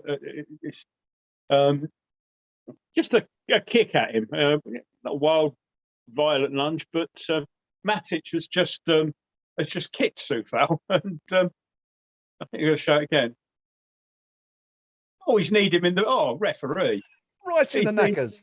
Right, he's need him in the knacker. Oh, that's to me, that's a red card. Anyone does that to me, as soon as I get my breath back, they're going down. I mean, As soon as you pick them up off the floor. yeah. We've been given a free kick, but there's no yellow card for that. So next Man United person who moans about the refereeing, think that ball played out wide to Johnson, who does well control it.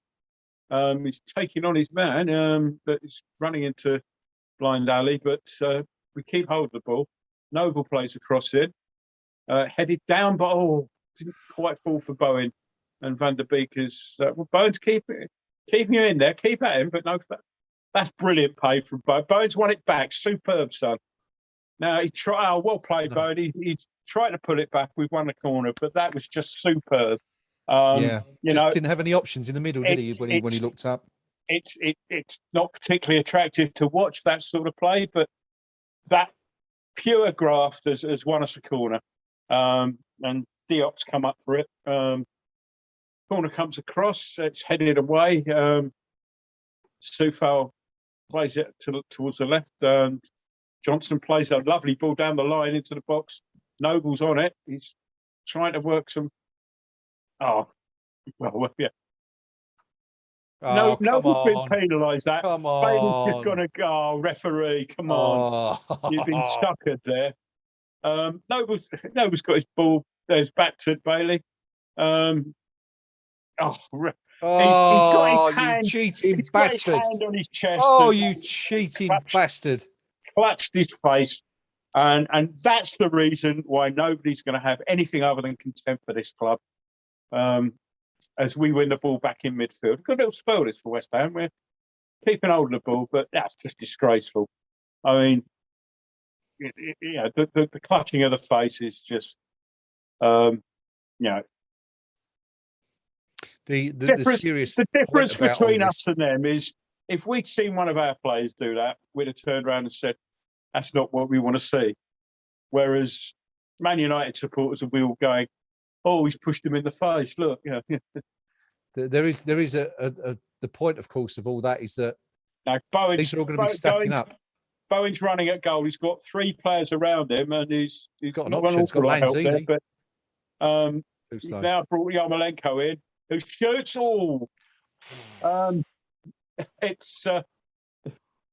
It's good work from Bowen. He's held the ball up nicely. And Yarmolenko, it's always going wide, but it's started out wide and carried on going wide, but it was only a couple of yards wide. Manchester United make a substitution, and Matters off, and they've brought Greenwood on. So they're obviously concerned now with half an hour left to play, or just under half an hour left to play.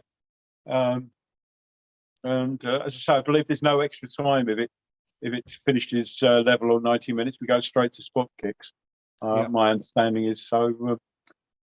Just to remind everybody, as a public service, but hopefully we won't have to get that far. We've just seen. I mean, we've been talking about the. Hang on. What a fine save from Areola. That's the first time they've had a one-on-one with the keeper, and Areola saved superbly well. It was, he saved with his legs, but he's come out, narrowed the angle, and I thought for all the world that was an equaliser there, but it isn't, and that's gone out for a goal kick, and they'll show that again. I've got to say, you referred to it a little while ago, that game in May 2007, and if this game hasn't got shades of what we saw that day, then I don't know what has. West Ham scored in the first half. Tell you what, there's two things here. One, the ball's played in to the number 11 Greenwood. It's the new lad. The lad's just come on. But Dawson's got a little half challenge in on there, and Areola's made the save superbly well. Now, we're on the attack now. Yarmolenko on the right wing, looking for some help. And plays it back to Lanzini. Lanzini tries to play it back to Yarmolenko, but he plays it straight to touch.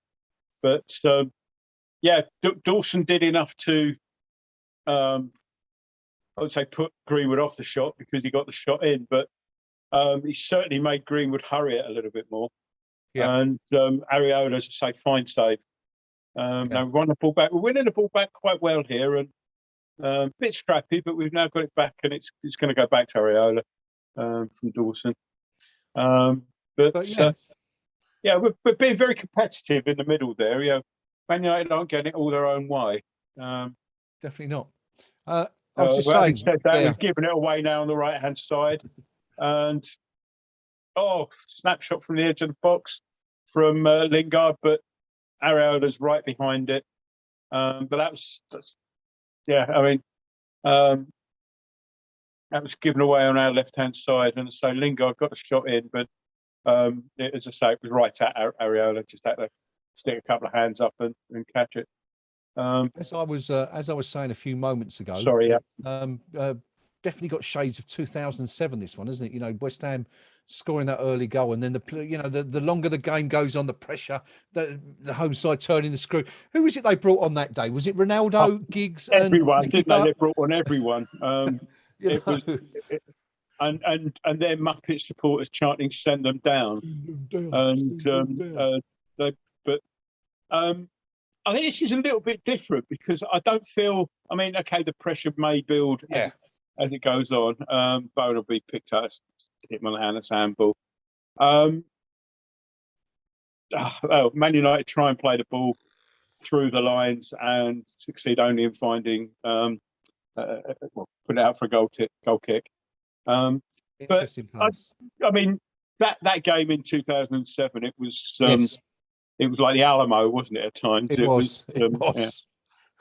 In fact, I think every time we've won up there over the years is exactly the same pattern, isn't it? You know, even going back to that FA Cup game, the Di Canio one, we were being battered for most of it, but still managed to sneak a win. And the one where Defoe scored the win, I think, a couple of years later was a similar scenario. But you know, we'll take it if West Ham, you know, they can have 50 shots for a week here if it stays 1-0 to the Hammers. And I mean, here we are, 25 minutes from time, and Manchester United need to score 2 if they're not to go to penalties, and 1, of course, to take it to penalties, because as Noam has pointed out in his public information broadcast already, there is no extra time tonight.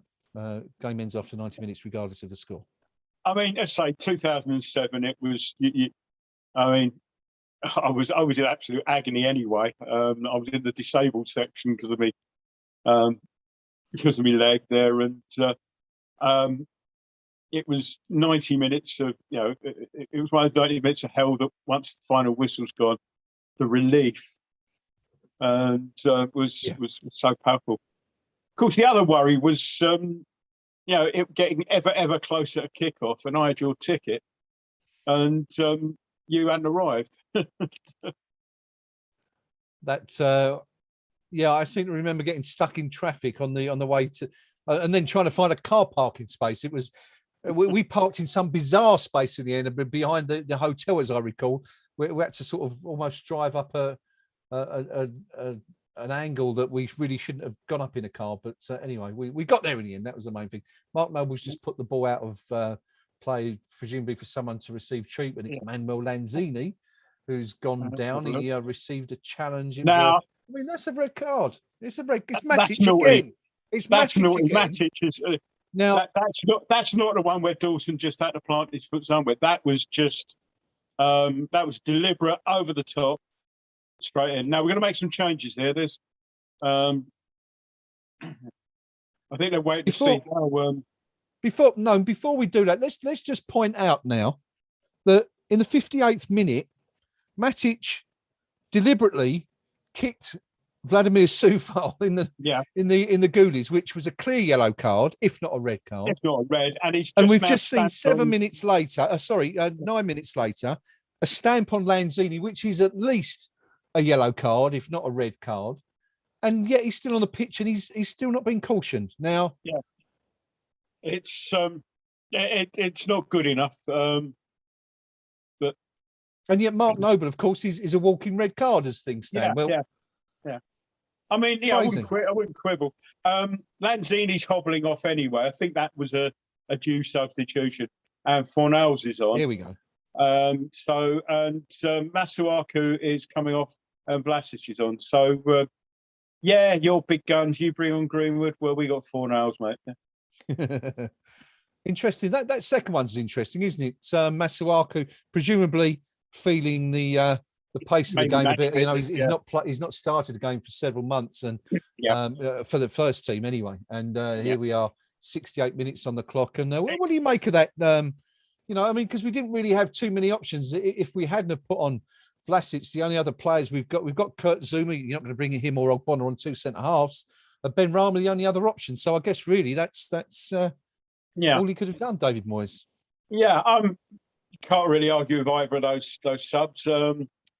Masuaku, I think his issue is game time, getting minutes into the legs, as they always say.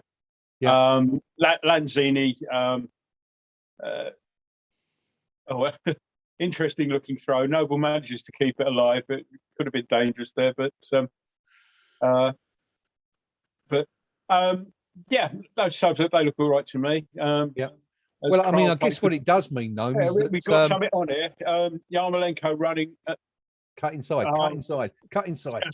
Yeah, they just spotted that. And he was looking. And now it's stretched, and they're coming away. Ball played inside. Now Lingard's at the edge of the box. Puts a shot in, but again, a fantastic block. And nice play there for Fornals. And ball played out to Noble. And again, we look as if we could do something going forward. Now Bowen's on the right. Doesn't run into traffic. Oh, that's not a bad ball from Noble if Bowen's working. Bowen and Noble not on the same wavelength. And the ball's back with us. In fact, it's back with us for a throw-in on the halfway line. But that's a shame because if Bowen and Noble have been on the same wavelength there. That was a nice little ball inside the fullback for Bowen to try and get onto, but he hadn't read it. I guess what that does mean is that chances are Mark Noble is now going to play the full 90 minutes anyway. Yeah, as long as he keeps his head, doesn't lunge in. And I mean, you know, I wouldn't expect him to be a starting candidate for the weekend when we're back in league action. Yeah.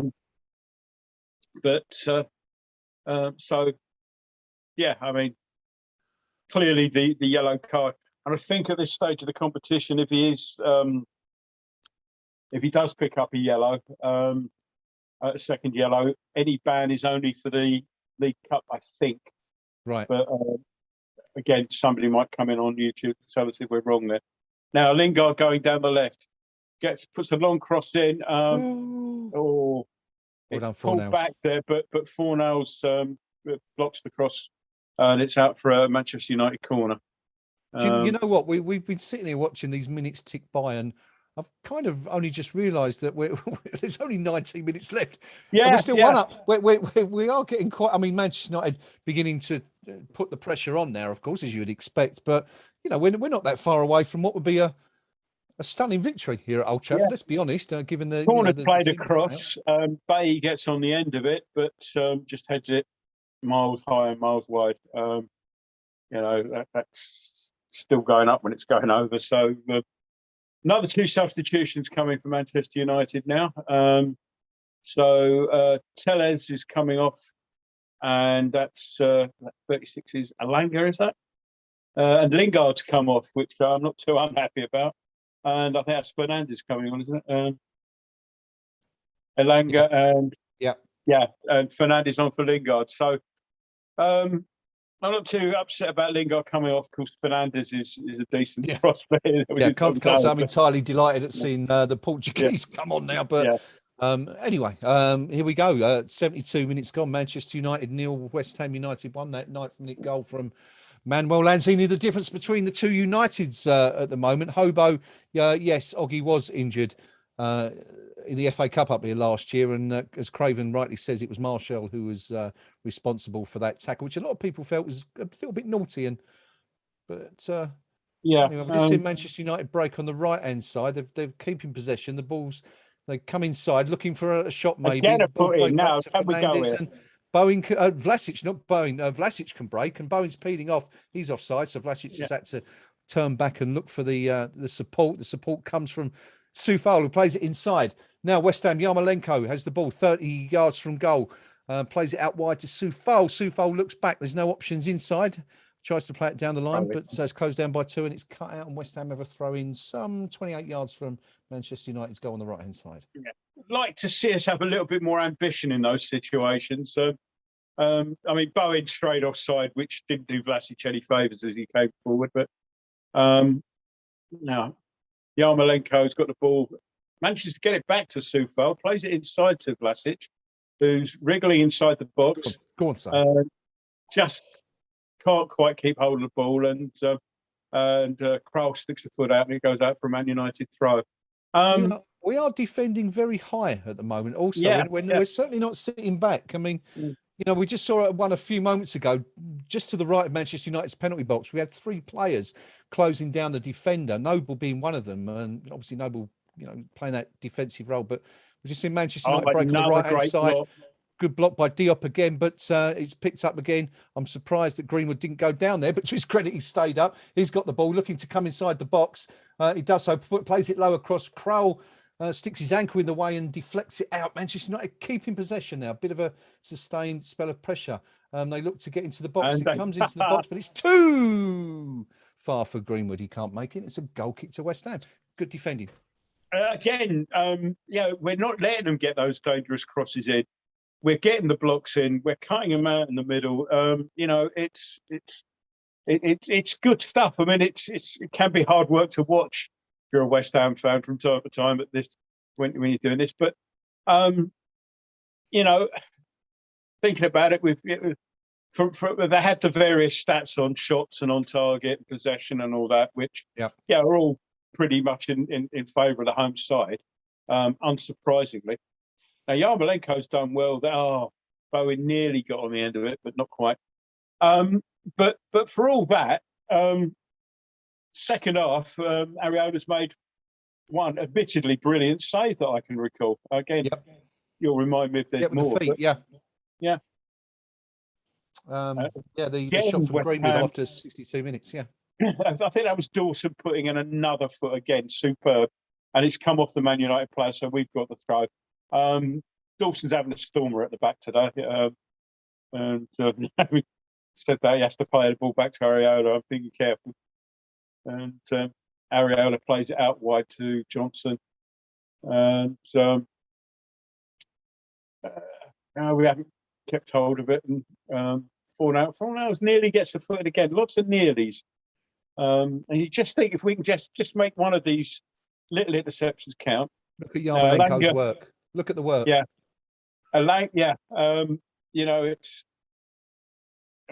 that was a good effort from Sancho. Up yours, into the mate. box. Up yours. Yeah. Got into the box, fashioned a shot. I think he put his hand up for a handball, which is never going to get. Rubbish, absolute tosh. Desperate. Again, an attempted cross is blocked, and that's blocked all the way back to the halfway line. And they've got to go back. In fact, it's all the way back with Henderson, who's come out of his box. He's halfway to the halfway line. But again, those blocks are getting in. They're working like as you mentioned earlier, like Trojans now. Again, the ball's worked across. They can't get an angle for a shot, and it's going backwards and sideways. Just keep working, guys. Now Greenwood's on the edge of the box. And again, he's forced out wide. And eventually, Fernandes has a shot, which is a couple of yards wide. And that's because for all the possession, the longer you've got the possession, you're not having a shot, the more tempted you are to have a shot, whether or not it's actually on, and you get the shot goes wide like that because you've been frustrated out of it. And that's all really good West Ham defence. Now, just look at this penalty shout. Oh, it's hit him on he's got his arm down by his side. It's hit him back there. No way. Not a hope. No, Brilliant header back from Diop there, under a little bit of pressure from Greenwood. It was a difficult one to deal with, but he's headed that back to Areola nicely, and West Ham can, well, I was going to say build, slightly loose ball, but we've still got possession. It's out left with interesting Johnson. To note that, I've seen this quite a bit. Manchester United fans really critical of Anthony Martial, not just tonight, but have been for a while. And just looking at some of the posts on their forum, Exeter, a guy called Exeter. Oh, hang on. Oh, nearly again. Unfortunate. Some great work out left by Fornals, and we've still got the ball. I'll describe that, but we got the ball in the box, but there was a touch. Now, Vlasic pulled back from inside the box, but again, it's blocked. Man United cleared their lines, but only for a throw-in. That was a half chance there. That again, hard work again prompts it, and Man United are on track now. It's a good ball. Come on, Diop. Come on, Issa. Great play from Diop again. Comes across, clears up, and we mop up, and we go on the attack. Now, Soufal going down the right, looking for, again, helper. He's been pulled back. Come on, ref. He's still got the ball, though, and he's played nicely into Krul there. And Krul's ball is loose. But again, now that's brilliant play from Vlasic. He's given that as a goal kick. Well, it's brilliant play from Vlasic, whatever, to keep them in there. But that looked for all the world like it was a corner on first viewing. I think it was. Certainly looked like it. Yeah. Manchester United fans, Martial, guy called Exeter saying Martial's just terrible at the moment. He's either not a striker, needs to be a right winger, or sucks at football. Guess that might give some idea of the location of the poster. Ronaldo is always somewhere at the right place. Well, this guy's never where he's supposed to be. Manchester United fans are very unhappy. And again, they went long, and not sure that was out on their right hand side, but they got the cross in. But again, we've managed to block it out for a corner, and there's a lot of very worried looking inhabitants of Surrey there. Corner Man United on their right hand side, and just see how this pans out. 10 minutes to go, and Diop's on the end of it again. And shot comes in as deflected, and that's brilliant play from Fornals. And now we're on the break, and away we go. Go on, Bowen. Nearly. Well, getting stretched. Efforts at both ends, and it looked like a deflection might help out Man United there, but they're in the area again, and it's played straight into Areola by Greenwood. So, that was a breathtaking minute or two. Big chance for West Ham. Bowen's just got to roll that ball in the path of Vlasic, isn't he? And just a yard or two short. But I mean, I'm guessing, I'm thinking now, if I'm David Moyes at this stage, I'm looking at this thinking, this is not the game we want to be playing. We want to just be getting our foot on the ball and making them commit silly fouls and mistakes. Where it's almost as if both sides are playing for a winner right now. And maybe this is the way Moyes has West Ham set up at the moment. They don't know any other way but to, counter and attack when the opportunity arises. But I'd just like to see us get hold of the ball for a couple of minutes and just say, you've got to do the work now. Let's not make it easy for them. And for example, giving the ball away. We strung a few passes together, but then the ball sort of out wide to the right. It was never getting there. But again, Noble gets a foot in there, and that was lucky there wasn't a connection there. I think from Yarmolenko, who went sliding in, got nowhere near the player. Great work from Krul to win the ball back. And very scrappy at the moment. Neither team really keeping hold of it. Man United have got it back, but again, Krul's working hard there. And they're trying to get to play it through the lines. And again, first time ball, but it's red. Noble picks it out. Did you see? Lost it. And a shot from the edge of the box has gone steaming wide. I think that's from Greenwood. He's claiming a corner, but I don't think it hit anyone, did it? Did you see the ghost foul on Craig Dawson just a few seconds ago? I don't know if you spotted that, but he was standing on the edge of the box, and it looked like he was knocked over by some kind of spirit, and just poleaxed by nothing. I'd like to see a rerun of that at some point, but it was I didn't see it, I must admit. of hilarity. But here we are, 83 minutes up. Manchester United nil, West Ham United 1. The Hammers just 7 minutes plus added on time away from what would be a historical, most memorable win at Old Trafford. And the first for, what was it, 14 years? Was it 14 years since we last won there? 2007. Yeah, May 2007. So yeah, 14 and a bit years. God, that's 14 years ago. Now Bowen's got away again, and she puts the ball through. Fornals feeds Yarmolenko. Yarmolenko out wide right, cuts back in, gets the cross in, but it's deflected, and it's sliced away for a West Ham corner. I'm still waiting for Yarmolenko to cut inside and unleash a ferocious drive with that left foot of his. You know, you can see it's every time he gets the ball in that position, you can see it's on his mind, but just hasn't had the opportunity so far. But anyway, West Ham with the corner. I think they're kind of wise to it when he's got it. There is there's a player in front of him, and then there's one sort of covering that sort of cut in sort of thing. So focusing on the West Ham supporters who will appear in good voice at the moment, and why not? Corner taken by Bowen, and it's an in-swinger, but it's nowhere near West Ham player. Heading out to the edge of the box, and now Manchester United eventually get the ball, and Kral's stuff, Alex Kral. Grace never rubbish. Kral's caught his man there, but standard Liverpool tactic number one. He breaks up the attack, and Man United are going again now. They've got one over on the right hand side, who doesn't want to cross. Ball played back. Cross finally comes in. Van der Beek's in the box, but who's on the end of that? Dawson. That man again. Yeah. That man. Now, was it not about this point when Schweinsteiger bundled Darren Randall? We were talking about 14 years since we last won, but of course, 5 years ago, the Payet free kick, we were about this far away from winning, weren't we, in the quarterfinal of the FA Cup, when that's another bit of blatant cheating by Manchester United that went undetected. It was the old Nat Lofthouse thing, wasn't it? Just bundled in. Greenwood now on the edge of the box. He's trying to again fashion a big for a shot, but again it goes square, and again, well, it's the same story. Fernandez again. They've gone so many minutes without actually being able to get away a shot. Fernandez finally manages to make some space to turn and puts it into row Z somewhere. This is good stuff from West Ham. They are frustrating them. And I mean, the point about this, Noam, is, of course, you know, how many times have we come to Old Trafford in the past, and time again, you see little balls play through one-on-ones with a goalkeeper. You know, keepers have had to save with their feet, with everything else. What Zeriola had to save tonight from close, one or two. There was one with the feet earlier in this half, wasn't there? But most of the shots, as you've just pointed out, there have been from long range, speculative efforts. That hang on, we're West Ham looking to break here.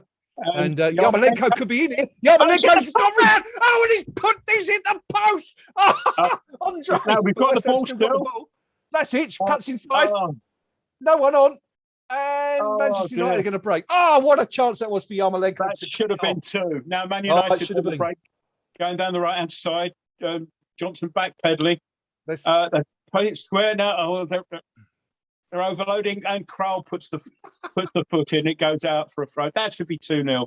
Andre, how did you miss? I had a feeling that was going to be one of those pivotal moments where, you know, you see the game turn in 60 seconds, but could still get turns. 3.5 minutes to go. West Ham just 3.5 minutes away, plus added on time from winning this one, thanks to that first half goal. But Yarmolenko rounded Henderson. Looked like it was harder to miss. Hit the post, and West Ham away on the break now, and now Fornals has played a superb ball. It's Bowen is bursting at the area. Look inside. Come on, son! Ah! We should be 3 up. Noble's just played it straight into Henderson to give Man United a little bit of hope there. That should be it. We should be out of sight there. That's 2 goals we should have had the last couple of minutes. West Ham, you do like give me a hard time. We block another tempted ball out wide, and we can now bring away. Could be another here. Could be another one. Yeah, here we go. Vlasic on the ball. We're pouring forward now. He's played in Bowen now. Bowen's bearing down on the penalty area. He's gone outside. He shoots. Oh, good save from Henderson. Nearly caught Henderson out of the near post. Good save that. But good play from Bowen again. Man United now on the attack. It's basketball, one end then the other at the moment. It's pulled back, and again a shot blocked, and again, who was that blocked by? I think that was Dawson, wasn't it? I think so. Yeah. Yeah. I'm trying to write some notes, but I didn't quite see it. I think it was Dawson. Yeah, just called it on the turn. Now they've got the ball down the byline. They're trying to put it back, and Crowell get it out, and it's cleared up by Dawson. Oh no, Sufal rather. Vlasic now plays through. Nice 1-2. Vlasic now bringing the ball away, and we're on the attack again. And Bowen screaming for it on the right. He's played inside the fullback. Bowen's going to get that. He might have got that in the first minute, not in the 89th. But this once again, I know it's great to watch, right? But I'm sitting here thinking, just hold the ball. Bowen just hit the corner. I mean, I know Glenn Roeder would have been screaming at his players to do that after about 83 minutes, but just hold possession. There's a minute to go. Now. Again, they've got ball in. They try to play a ball across, and that's just gone straight out for a throw in. So another bit of breathing space. Last minute of normal time now. We're so close. There, we're just seeing that Yarmo. Oh, Yarmo, how did he miss? How did he miss? Bowen finally finds the player. No ball. A foot either way, and a left foot would have helped. Yeah, well, that's no. Anyway, Bowen's now got the ball down, and he's That's better. That's better. And he's got no help there, and keep it. Win the fan. Plays it in, and that's a good turn. Now Yarmolenko. Go on, Yarmo. This is your chance. Go on, son. We saw Yarmolenko do that cut into the box, but I don't think he got a clean shot away. Ball rebounds to Fornals again. Rosehead. That was his moment. That was his moment, wasn't it? We're coming into stoppage time now, and they haven't told us how much stoppage time there's going to be. And a long ball played. Areola comes out and picks that one up. Still no indication of 4 minutes, they're saying now. So we're in the first of 4 minutes of stoppage. I see Sky have given Dawson man of the match. You're going to ask me a similar question later. Now, ball played down the line to Vlasic, who hold it. Yeah, hold it up, looks for help. Hold it. But he's looking for help here. He's going all the way back. Noble's got it now. Again, plays it down the line. Good. There's Pablo Fornals on it. Hold it. Doesn't hold it. I think that's offside. He's backheeled that away. It's a waste a second or two. So poor David Moyes looks like he's about to spontaneously combust there. I mean, him and me both. He must be absolutely buzzing inside. I mean, it's so long since he beat his former club, isn't it? Has got a dreadful record against Manchester United. But here is 3 minutes. There is only 3 minutes left. We are into the second minute of added on time, of which there are 4. West Ham leading 1-0. Come on, you Irons. Just hold on now. Couple more minutes. Squeaky bum time, says John Coney. Certainly is, John. They've worked their socks off here, and it'll be just a shame if it got thrown away. Now there's a nice looped ball in, and again, Dawson. Dawson and Yarmolenko. There's our man. There's our man. Worked his socks off tonight, Yarmo. Really works hard. But back in the post, but now Man United. Anyway, corner on the Man United left, and Henderson's come up for it. As well, he might give the situation. Cross comes across, it's deep, and that's a brilliant header clear from, I think it was Diop again, wasn't it? I think so, yeah. Manchester United have no keeper. If we can get the ball, we're in. Well, he's got it on the halfway line now, and he's trying to play football with it, and he's played the ball out. He's trying to play out to the right wing, and it's gone straight into touch. That's why you're a keeper, son. Get back in goal. We've got 1 minute and 45 seconds or so left. there's Solskjaer, who's Oh, looking mightily cheesed off. Good. You know, take the throw in, and it's hammered long deep into Man That's the United ball. territory, and Right. it's a throw to Man United. But yeah, 27 attempts to Man United, 9 from West Ham. But I'd say a good 24, 25 of those attempts were efforts from outside the box. Well, there's the salient figure. Look, on target 6-3 says it all. Yeah. Great defensive performance from West Ham. Only 1 more minute to hold out, and a chance to. Oh, referee, we'll have that. Thank you very much. Well, that's got to be 30 seconds wasted. So this we're in the final minute. We should be there. So what happened there? Sorry, I didn't see what quite happened there. I looked The ball hit John Moss again, so he's called it back. Yeah, as I say, he does have his own. No, come on, ref, you can't do that. Shades of Zaire in the 1974 World Cup finals. There, if you get a drop ball because you block it, the referee's blocked it, he drops it. It's not a contested drop ball. Fernandes is like puzzled as if like, no, but you can't do that. It simply can't do that. I'll tell you what. He can do that all night long when there's only a minute to go and it's just wasted another 30 seconds. Good luck to the lad. We're down to the last 10 seconds, and that's thank you, Fernandes. Noble plays it back to Areola, who larrups it forward. Wallop. And it's been blocked. That's it. That's your 4 minutes. And it's there. Yes. Well played, boys. Well played. You know, that's a fine performance. I mean, you know, the work that went into that was. I mean, I'm knackered watching them, and the final whistle has blown at Old Trafford. It's finished. Manchester United 0, West Ham United 1. The Hammers knock out Manchester United, one of the favourites. What a performance from the Hammers' second string. I'm speechless. Mark Noble, what a, to be fair, had a really good second half. The whole team played superbly. Craig Dawson, man of the match. Andrei Yarmolenko, Jarrod Bowen running their socks off. Alex Kroll making his debut, getting toes in everywhere. The goalkeeper, Alphonse Areola, didn't have an awful lot to do, but was there when he needed to be. Superb defensive performance. Issa Diop, really strong in the back. And of course, the only goal of the game coming after 9 minutes, Manuel Lanzini scoring. What proved to be the winner for West Ham after Ryan Fredericks went on a little run down the right-hand side. And David Moyes, finally, has his win over his former club as West Ham progressed to the next round of the competition. Yeah, pleased for him. He's some reason he's having a long conversation with Moss, maybe over the knee to the goalies that Mata put in and the stamp that he put in on Lanzini, but. I think we're going to talk man of the match later. I don't think there's much doubt that Sky have picked the right guy for once. I think Dawson was like a magnet to that ball. Every cross he put in. Diop wasn't far behind him. I thought he had a stormer as well. Yeah. Travelling support rightly getting applauded by the players and David Moyes.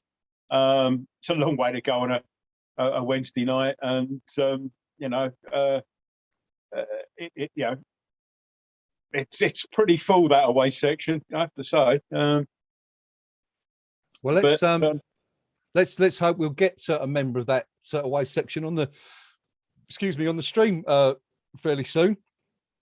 The Pink Palermo, of course, he's up there tonight at Old Trafford cheering on the Hammers, and look at their face. Look at Mark Noble. You can see what it means to him, can't you? What a way to end his career. This is what a performance. I mean, and especially considering what happened on Sunday. You could see how gutted he was, couldn't you? Having missed that penalty. But tonight it's we was a bit worried. Not too good in the first half, but come good in the second half and been part of a fantastic, memorable West Ham performance. And shades again of 2007. That year it was in 2007, 2001. Hannu Tiernan, of course, was the debutant that day. Alex Kroll and Alphonse Areola in the team, for the first time tonight. But it's not going to get much better than that, is it? No, they just nothing but praise for the team. I mean, you know, it's taking some getting used to, but Whisper it, we're actually not bad. Yeah, even our second string. Yeah, as you rightly say, we've come up here and won before in the past. Yeah, and it's been sort of backs to the wall.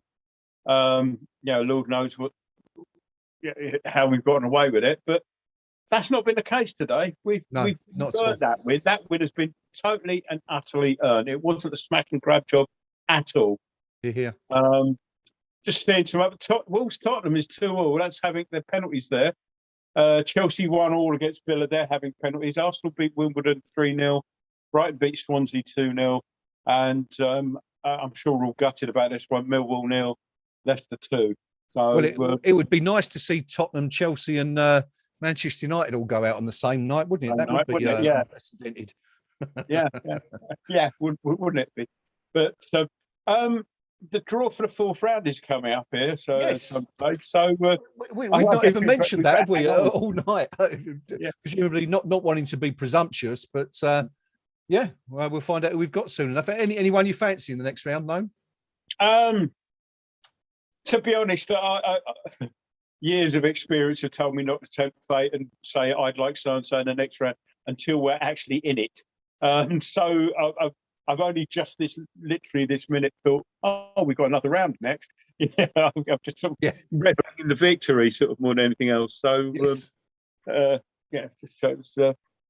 I'm just having a quick look at the YouTube comments. Hobo comes out with magnificent West Ham. David Moyes, very well done. I've not been so great since my honeymoon.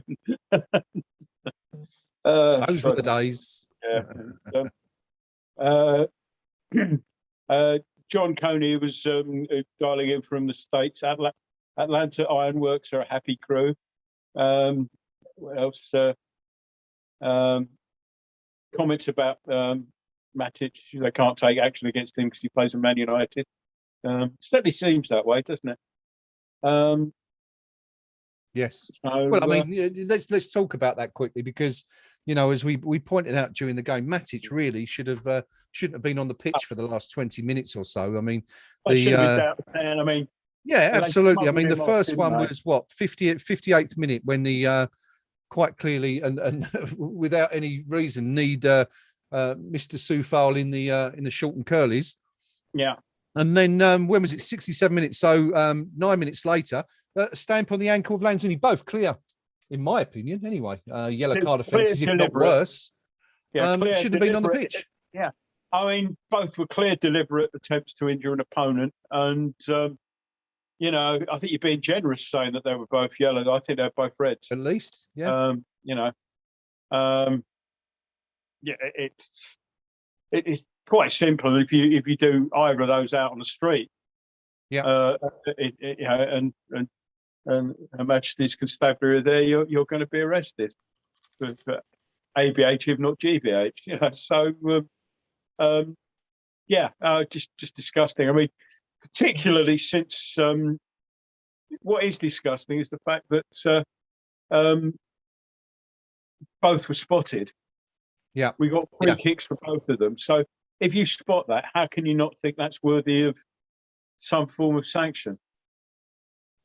But absolutely. Clearly, Moss had his next meal on his mind, and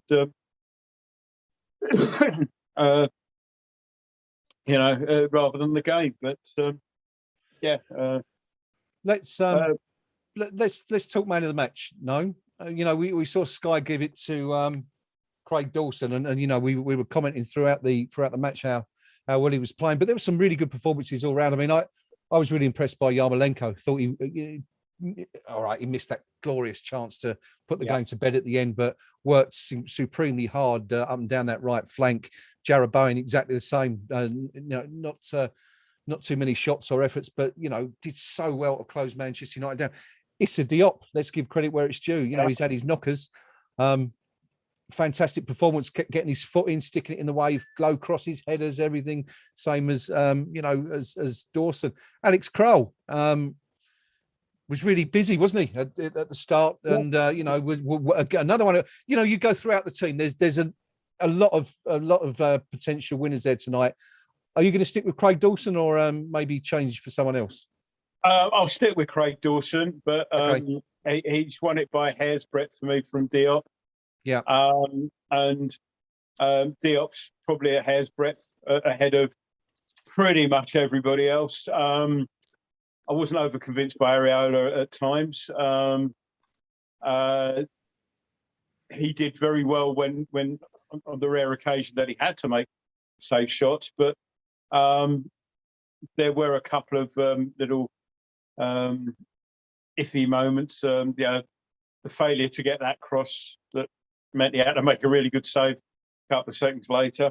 The one that he did, that acrobatic punch, when really it would have been easier to stay on 2 feet and catch it, I think, really. But yeah, I mean, minor quibbles in the grand scheme of things, but I know Fabianski's had some critics of late. I think maybe those couple of incidents might stick in the mind enough for people to cut Fabianski a little bit of slack.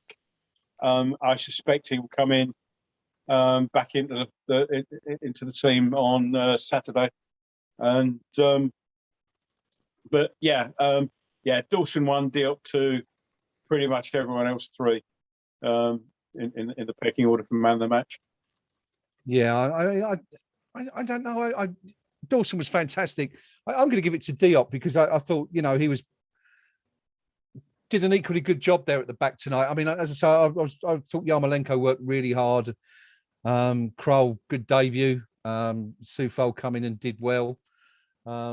Even Ben Johnson, you know, was worked incredibly hard. I haven't even mentioned him yet, have we? Yeah. No. I mean, you know, you didn't notice him because he was just doing a quietly effective job. How many sort of, because he was blocking, how many sort of crosses went behind players into the box from Man United? Loads. Sorry, I've got a little marker on my screen here. Is that Pinky trying to get in, or? I can't. I'm not seeing it come up. I'm not seeing it come up. I've got the sort of little silhouette chess man. It's come up on the right hand side. I don't know what that means. I don't know. But there's no request. We would normally get a request if he was if someone was trying to get in. But no, it just seems like like when somebody joins and you haven't got a picture there. Yeah. That it was that, but that seems to have disappeared. Anyway, we hope he'll join us very soon. Anyway, what's some match stats? If I put it on pause. Go on then. And then when you've done that, I'm going to read you some lovely messages from the Manchester United forum. Oh, that'll be fun. Right.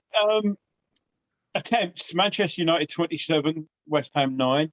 On target: Man United 6, West Ham 3. They had 7 corners to our 5, 49 touches in the opposition box to our 21. Their passing accuracy was 85% to our 76. They had 61% possession to our 39. Yeah. As I say, what it doesn't say is how many of those attempts were efforts from, you know, outside the box. There were a lot of them. You know, Fernandes in particular, the frustration was showing, and it was hilarious. The number of times that after maybe 15, 20 passes, it's come to Fernandes who's thought, we've had 15, 20 passes. You know, it's about now we ought to have a shot. And lo and behold, somebody's clambering up the aisle to get the ball from behind the goal, you know. Brilliant, yeah. I'm just seeing Carlton Cole's doing an interview on Sky Sports as we speak, and he can barely contain his delight. I mean, I've got the sound off. I'll put the subtitles on to actually rugby what he's saying, but it's almost like that post-match interview 11 years ago that we referred to earlier, you know, where he was steaming. Equally delighted tonight, but I'm sure he and the travelling Hammers all enjoyed their night outs at Old Trafford. Do you want to hear some comments from Red Cafe? Want to hear what the Oh, Man U please. fans- I'd love to, yeah. All right. Well, we'll come to everyone else's Man in the match very, very soon. But Red Cafe is fun tonight. I'm going to enjoy doing the opposition view tomorrow. That's for I bet you sure. are. This is one of my favourites. Verminator, a post called Verminator says, "Can he take the strain? Man City will win it anyway. Quite happy not to waste time getting to the semis." Oh, how sour are them grapes? Didn't want to win it anyway. No, that's it. Poor old Martial is getting absolutely ripped to pieces. Giggs' left foot says, "Surely the end for Martial. Utter garbage. 15 games up front, no goals." And Protake says, "Is Martial done at the club? If so, just moving on just a bit all round." Meh. Ron 10 says, "Out of the Mickey Mouse Cup. Now we can concentrate on winning the Premier League, Champions League, World Cup and Intergalactic Trophy." Sense a slight tongue-in-cheek on that one. Yeah. And I think so. James 35 saying, "Well, all the fans who didn't care about this competition, you've just had your wish." It's okay, though, because Ole doesn't need trophies to keep his job. Top four will be just fine. Let's hope we get an easy draw in the FA Cup. And Hellhunter says, "Why didn't Bruno's goal stand? Isn't the ball free for all from a referee's ball once it hits the ground?" Explain that to him, Noam, if you will. No. The law changed recently, that I think last season, that if the ball hits the referee and breaks up a move from either the attacking side or the defending side, the game is stopped and a drop ball is awarded. The referee will drop the ball to the team who've been wronged by his interception. I don't Mark think Noble's on the telly. Do you want to Yeah, have a listen to what Mark's saying? And I'll run through a few you more waffle Man on for U a bit. comments. You Yeah, waffle on for a bit. And, Acquire Me, Manchester United fan, posting on redcafe.net, commenting on the game, says, "I'm happy to be out of the League Cup, to be honest. We need to focus on the important stuff." Oh, it's wonderful. And what else have we got here? Pratosh United says, "Typical Ole Cup game. We should have played kids. Stop wasting time on dross that we have in the squad." Gary Lefo saying, "Ridiculous that we didn't score, having dominated so much. Martial really isn't the answer to any other question then who should never play for Manchester United again." The opposition view is going to be an absolute belter by the looks of this tomorrow morning. Let's just turn our attention quickly to your man of the match. I asked who you guys posting on the live stream, joining us on the live stream, enjoyed most tonight. David O'Rourke. No, David O'Rourke just saying we are massive. That's fair enough. John Harrington saying if Issa Diop has had a better game for us, I can't remember it. Fair point, John. David O'Rourke, I'm going for Kroll, very tidy. Charlie Clark, I like having Diop's pace next to Dawson, reassuring. Overall, Dawson man of the match, though he was organising things.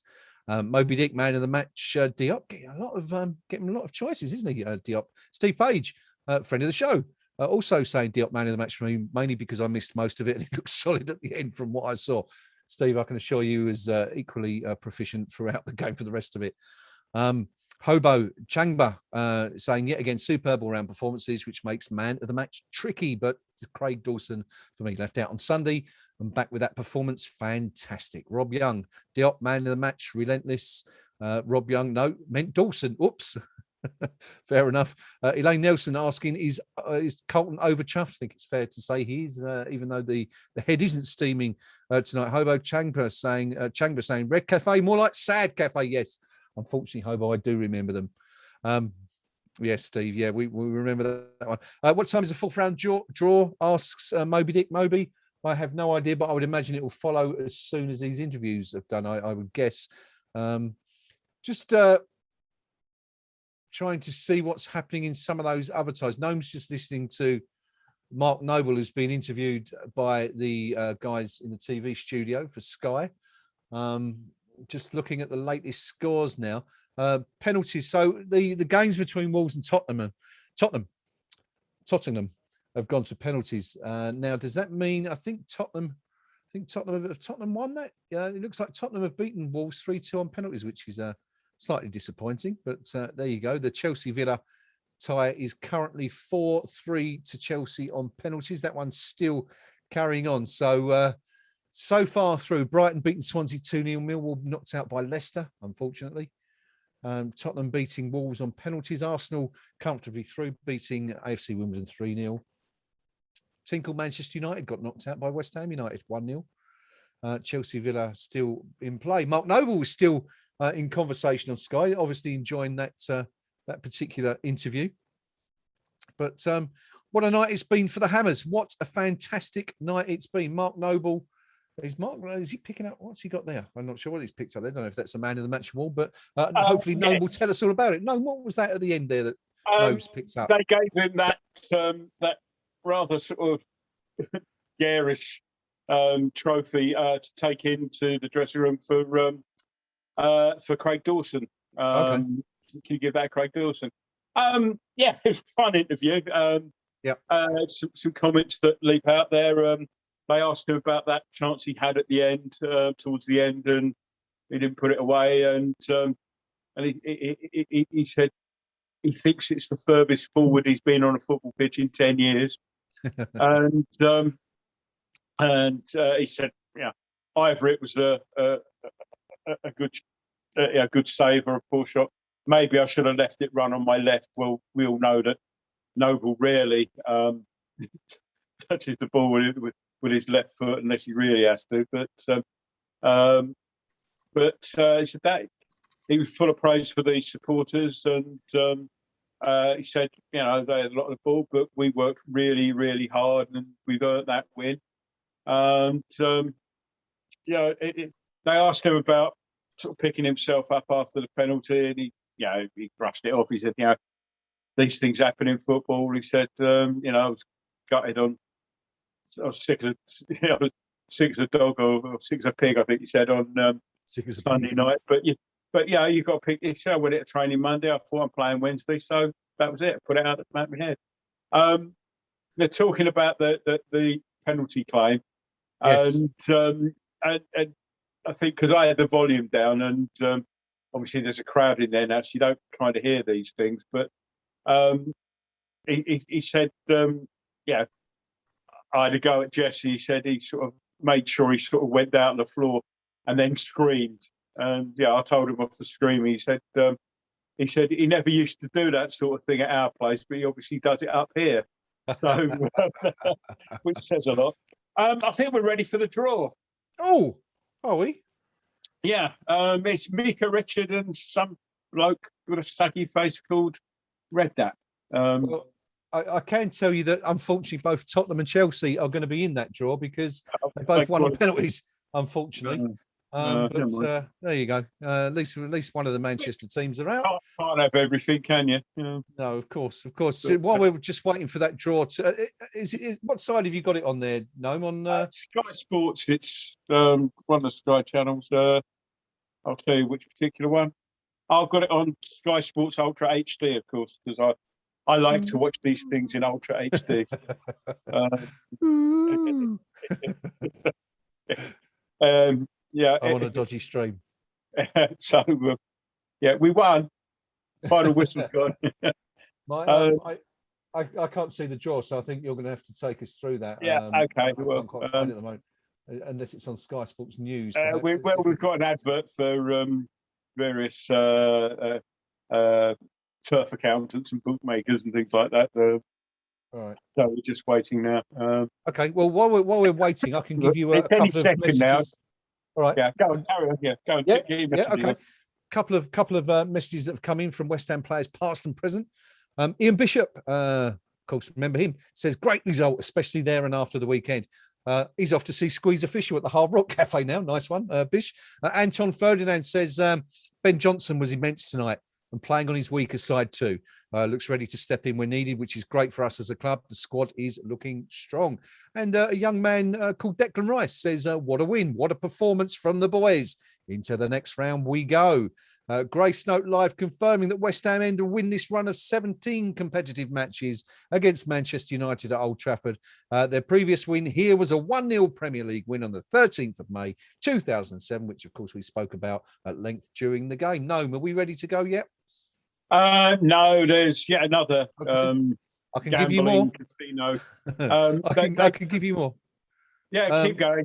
Well, actually, you've already done this one. Statman Dave, who I follow religiously on Twitter, confirming what you were saying. Manchester United had 27 shots against West Ham, but only 4 of them were shots on target. from inside the box. A frustrating evening, and also testament to how well West Ham defended this evening at Old Trafford. We are getting close to that draw. We're pretty much ready to go. West Ham are in it. Of course, Leicester City in it. Manchester City won last night. Leeds United knocked Fulham out on penalties last night. We're just getting rid of the adverts at the moment. Okay. I just got a comment on a comment from Hobo. Yes. He's got Red Cafe, more like Sad Cafe. Remember them? Yes. We did that one while you was on Noble. Right. I said the same thing. I said yes. I sadly I remember them too. Look at Steve's comment underneath. You'll like that one. Where are we? Just catching up. Where are we? I remember everything. I remember that every single day. I was just thinking, well, for Man United, yeah. At the moment, every day hurts. If you were to be, yes. lead singer was called Paul Young, not the wherever I lay my hat. That's my hat stand, Paul Young. A different Paul Young, who's sadly no longer with us. But he used to play in a sort of a loose, sort of occasional, casual band called the SAS Band, which used to just go and do sort of lots. Anyone who happened to be free, they'd play these gigs from time to time. So they're a lot of fun, just playing rock standards, really. But Fish did a few gigs with them over the years. And tonight, by the way, in case anyone's interested, the T-shirt is Spock's Beard, American prog at its finest. There you go. I was about to say this stream is getting decidedly proggy, and there you go. We've fully fallen into the prog. It's that cafe weren't prog, just sort of. No, but the Spock's Beard. I mean, come on, it doesn't get much more proggy than that. And I've never even heard of Spock's Beard, but what a most proggy name that is. Yeah, perfect. Let's have a look at the teams, Noam, that are in this draw. We've got Man City, we've got Stoke City, Leeds United, Sunderland from Division 1. Burnley, Liverpool, Southampton, Preston North End, Brentford, of course, smashed Oldham 7-0. QPR knocked out Everton on penalties. And then tonight, Brighton, Leicester, we're just Tottenham. going live now. We're going live. Noam's going to take us through it because he's got the... Oh, I've got it as well. It's come up here club too. in Bedfordshire, which I guess is an improvement from when they were trying to do it in places like Thailand. Or someone's front room, wasn't it, in the earlier round? Yeah, it just did win the draw, bizarrely. Harry Redknapp looking rather dapper, or is Harry Redknapp dapper? He's got the Potters Bowling Club polo shirt. He wasn't wearing that when they cut to the adverts, but they've just been given those to put it on. So to give it, get on with it is the words that immediately to mind. Every football draw, you always end up saying get on with it. Steve Palmer says Spock's Beard sounds like a euphemism. It sounds like something straight out of Roger's Thesaurus or Roger's Thesaurus, doesn't it? What does? Sorry, of you. Spock's Beard sounds like a euphemism. Beard. Oh well. Yeah. How's your Spock's Beard? Yeah, if you like. But are we going to get on with this, Joel? We're going to sit here chatting all night about. Harry doesn't look very happy, does he? He looks like he wants to go to bed. The poor old sod. Him and me both. But no, well, they've got the teams there. Brentford, Burnley, Leeds, Liverpool, number 14. Preston. That's the one to look out for. Number 14. QPR, Southampton, Stoke, Sunderland, Arsenal, Brighton, Chelsea, West Ham, Leicester, and Tottenham. As you say, we're 14. Tottenham are 16. Chelsea are 13. Arsenal are 11. If you're looking for London derbies, Brentford are 1, and Liverpool, Man City are 4 or 5, respectively. Which Premier League top 4 giant do you expect us to get drawn away to in this? No, if you were wagering probably another. It's a trip from Salford to Manchester. I think we got Man City away usually. Yeah, I was going to say Man City, but I'll go for Liverpool away then. Well, I was going to say eyes down for a full house, and Redknapp had his hand in the bowl, but took it out. Right, we're up and running. Not for the first time. Number 13, which is Chelsea. That's not us. So Chelsea will play at home, and my streams 8 to Southampton.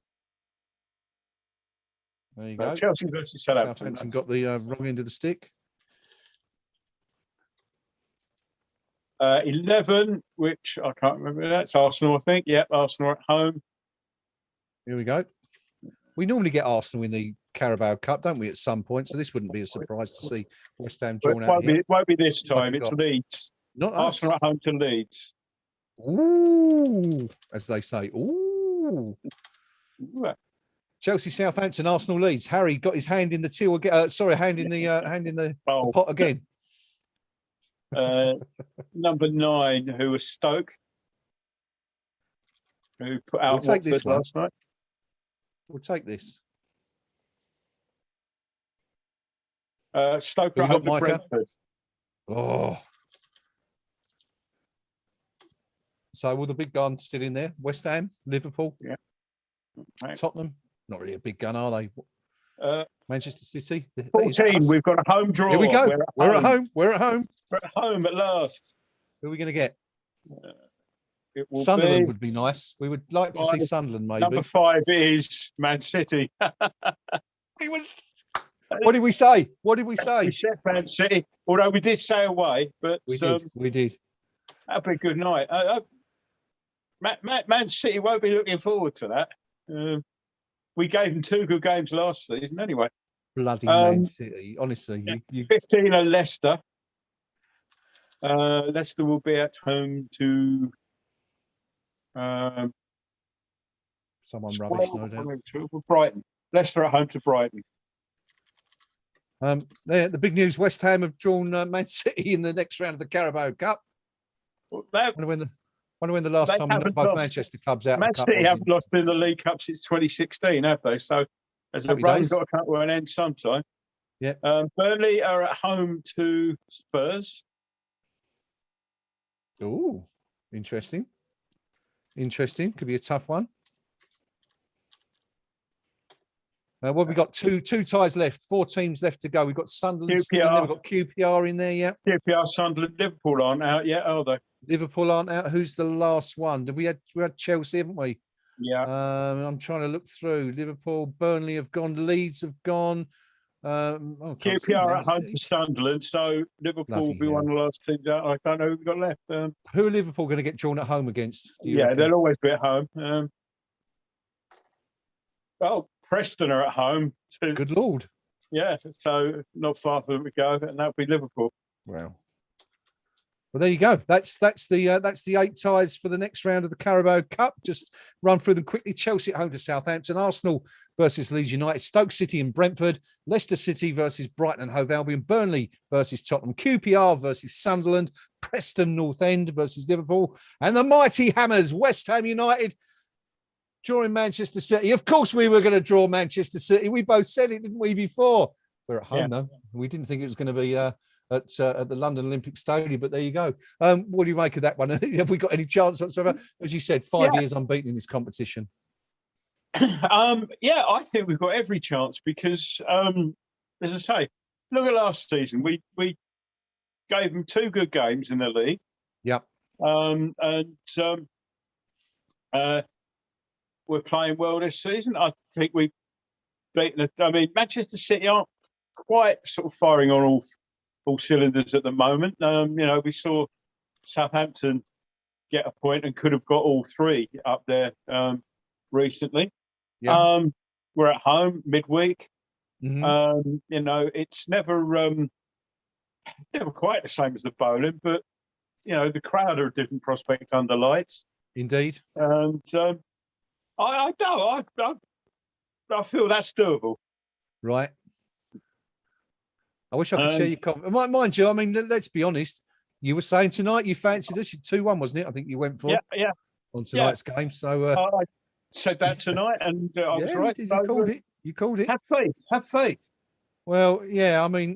I think if it was anyone else, I might know. But it's just what sort of team have Manchester City been putting out? Do we know in the? I haven't. Not that it really matters because they've got about 100 superstar players anyway. But I just want to have a quick look and see what the team was they put out in the I mean, they last went night. So of course down they last night at some stage. I mean, okay, well, it was Wickham, but and 6-1 and they won. So they replied with 6 without further response. But well, their team last night, they played Stefan in goal, Egan Riley at right back, Wilson Esbrand at left back, and Betu Tabu was the third double-barreled defender, and a lad called Burns, which completely lets the side down. Alongside him at centre half, De Bruyne, Lavia, Foden in the centre, Mahrez, Torres, Sterling. Not the strongest back four. I mean, if they're going to put out a similar side of kids in, at West Ham, you never know. There might be opportunities for the Hammers to do something there. So who knows? Who knows? It's doable. Yeah. All right. What about talking about doable? What about Leeds this Saturday? West Ham go to Ellen Road for the first time. Well, since last year, as we said before the show, but first time fans will have been at Ellen Road for 7 or 8 years now, maybe a bit longer. It's 3 o'clock Saturday kickoff. Yet again, another 3 o'clock Saturday kickoff. What are we thinking about that one? I mean, Leeds haven't had a particularly good start to the season, have they? Is that a game we should be looking to take all 3 points from? Do you think? It's again 3 points certainly gettable. They've got 3 points they've only got 3 points all season. Do you want to come back to me on that? Because Stuart Pearce is on line. So I'll mute myself and then we'll come back on that. Right. Naomi's listed. So Stuart Pearce is obviously going to give his reaction to that draw and what's happened at Old Trafford tonight. For those of you tuning in late, I'm sure there isn't any one of you that's not seen the result, but West Ham United have performed something of a shock at Old Trafford this evening. A 9th-minute goal from Manuel Lanzini. Another player we actually haven't mentioned throughout for man of the match, had a great game while he was on the pitch. But Lanzini scoring the only goal of the game after 9 minutes. And that was enough to send West Ham through to the next round and a tie against Manchester City. Of course, it was Manchester City. It was always going to be one of the big teams, wasn't it? West Ham don't seem to get very good draws in the Carabao Cup. But West Ham, Eggy and Chips, writing on the KUMB.com forum match thread says, the quadruple's still on. Of course it is. Bonzo's Beard saying, never in doubt. It was a great performance by all the players. Great to see Nobles win away there. I would have had him off, plus half the others. Shows what I know. Alan Pardew's dad said it was a fantastic result from our second team, and Smuts adds Dawson and Diop were absolutely mustard tonight. Incredible performances. Areola was solid. Kroll wasn't great on the ball, but didn't stop running and breaking up play. For his finishing, Bowen didn't stop hassling. We really are 2 quality players away from being a top-notch side. And everyone's really positive. I mean, Profit Margin was saying keeping a clean sheet was on paper tonight quite a tough task. The 4 players I expect need to play well for us to win didn't start. And deride him as much as you want, but Old Man Noble played a foolish match tonight. Who are Manchester United? Aging Hammer, he's on his way up to court with 10 slabs of beer, apparently. Telling Paddy O'Hammer to stay where he is. And we done them for tonight fair and square. We did, but there was a little bit of gamesmanship from Manchester United, a bit of a dive in the penalty area from Jesse Lingard, according to Mark Noble. Felt it was something he wouldn't done while he was at West Ham, but did it tonight. Matic, of course, Noam and I felt really shouldn't have been on the pitch too. Very, very suspect challenges that should have resulted in at least a yellow card on each one. West Ham Eggy and Chips clearly liking the quadruple is still on comment because he's posted it about 10 times on the forum. 61 Dixie talking about the injury to Ryan Fredericks when he went down the slope at the end just before the only goal of the game. It says that race pitch at Old Trafford is bloody dangerous, not just because of what happened to Fredericks, but because a player going full tilt and then getting a shove, you either end up face first in a hoarding or in the crowd face down.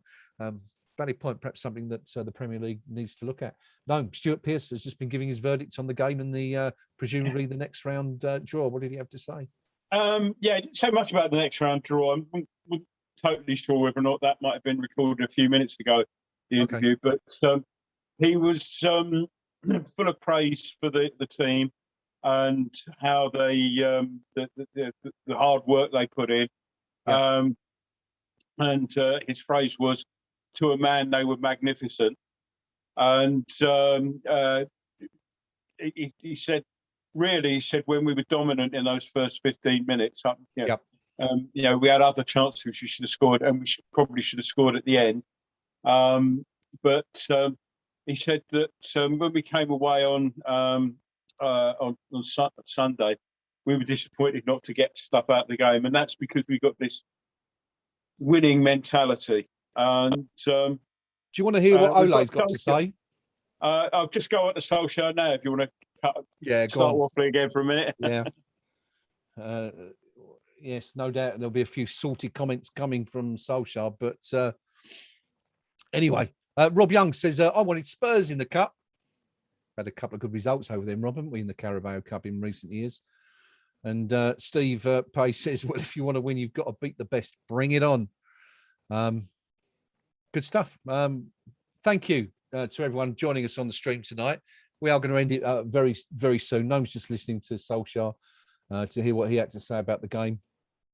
And that will be just about it after that. West Ham winning, of course, here, 1-0. Great stuff. Payback, you could say, couldn't you, in some ways, for what happened on Sunday. The Hammers, a lot of people felt were unjustly beaten, went down 2-1.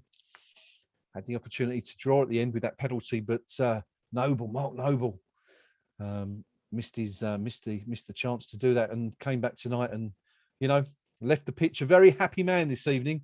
Big smile on his face, the skipper. He's unfortunately not tasted too many victories up here during his career, but I'm certainly sure that one will be one to savour for him tonight. We'll see if he's back later on in the competition. West Ham, of course, as we were touching on a few minutes ago, going to Leeds this weekend. A chance for West Ham to get back to winning ways. Of course, without winning the Premier League in 3 games, the Hammers draws, a couple of draws against Sunderland. And then, of course, the Southampton. I meant in Crystal Palace, Sunderland.